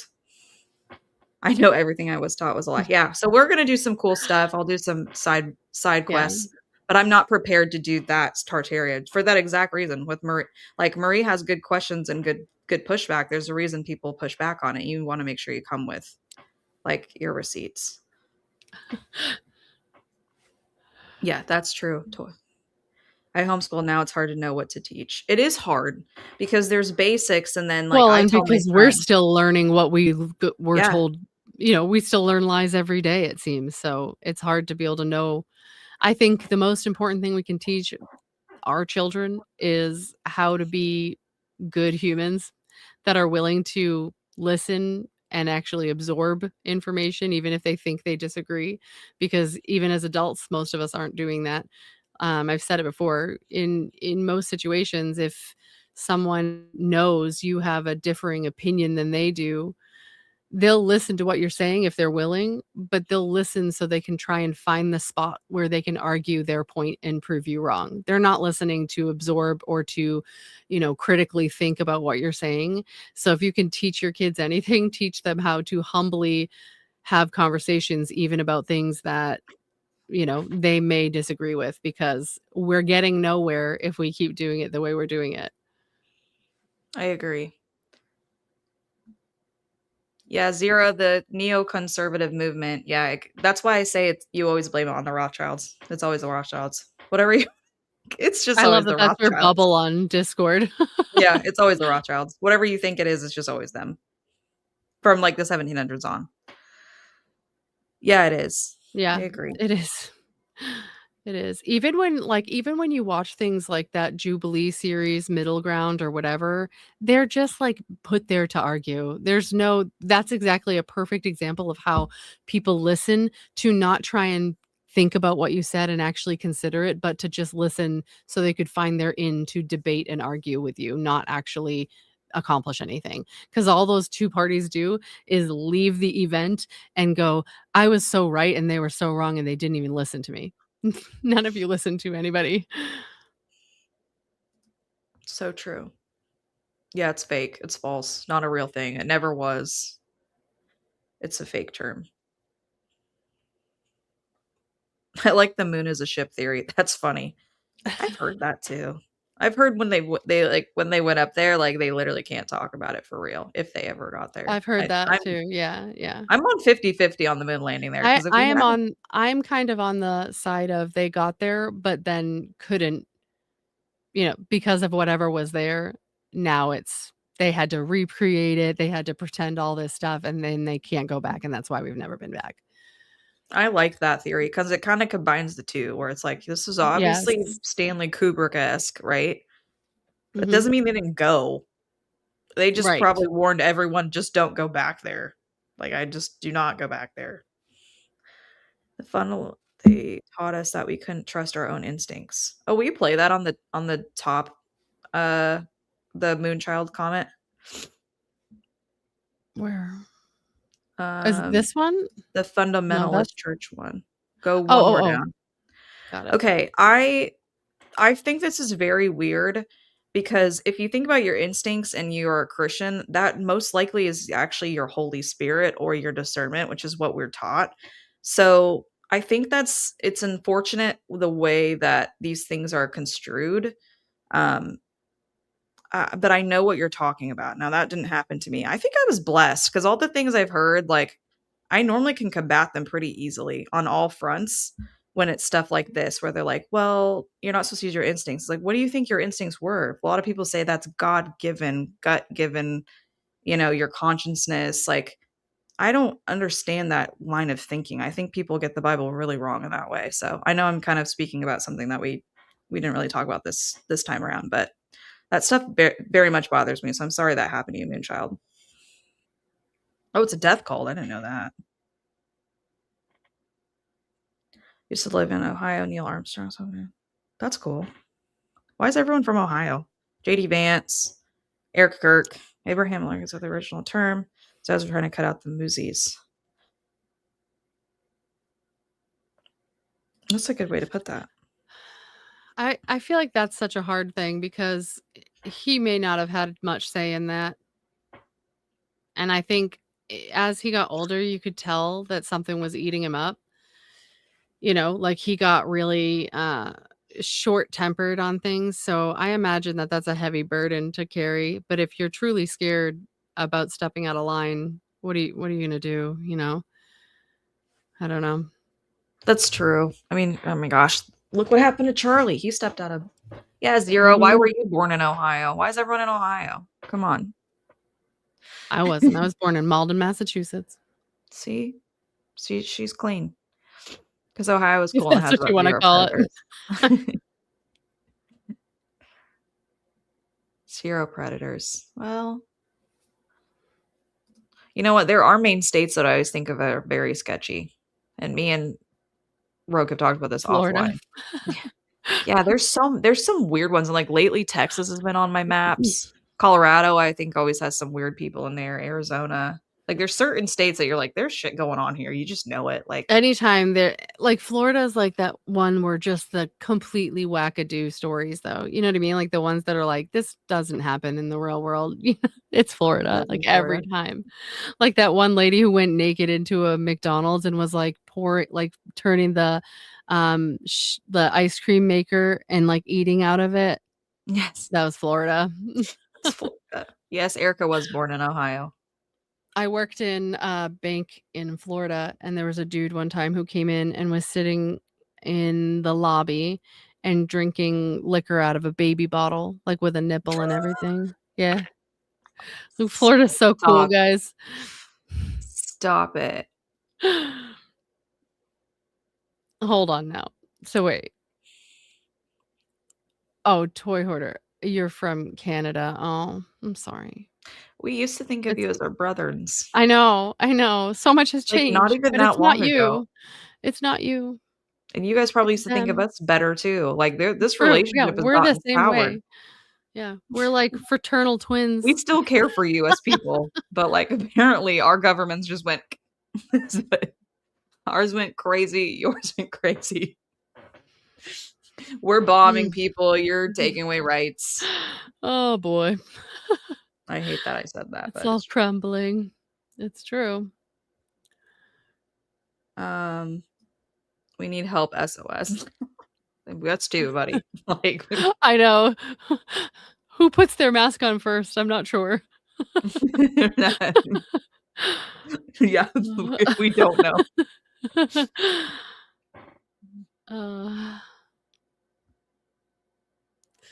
Relocated to Florida at 6 months old. Yeah, you're in Florida. When I was in Florida at that same banking center, we used to have the Hillsborough County detective would come in and he would spend time in one of our center like business offices because it was just center of his area. And one morning we got in there and he called us into one of the offices, and we had shared a parking lot with a hotel next door. And he goes, "Do you guys see the dumpster over there?" And we're like, "Yeah." He said, "We found a severed arm in there last night." And I was like, "Stop it, dude." I go, "This is like fucking Dexter." As it was like on at the time. I was like, "This is wild." Yeah. And this dude had apparently killed somebody, I think in Zephyr Hills, and cut them up, put their parts in the garbage bags that were supposed to biodegrade over time. Dude, not like in 12 hours, brother. I don't know what you were thinking. And he drove towards Tampa and he threw the bags out of his truck on the way, and he ended at the hotel, and the last one was in that dumpster. Yeah, Florida's super fun. If you're looking for a crazy time. The normal way. Like there's swamps all throughout Florida. Like even that is like what it's better than throwing like them you out could have the gone for a window. little bit of a drive. Yeah, I hate to say it too. I don't want anyone to go like that. Super happy you were here. It has been fun. Nice to meet you. Yeah, it's been super fun. We hope to see you again. I know it's getting late. We can finish up. Yeah, we should wrap it. But yeah, please like this video if you still haven't. Check out everyone. Our lives on Saturdays. For sure. Yeah, we'll be back on Saturday, and yeah, it's been a lot of fun. Thanks everybody. Bye. Appreciate all of you. We'll see you soon. Bye.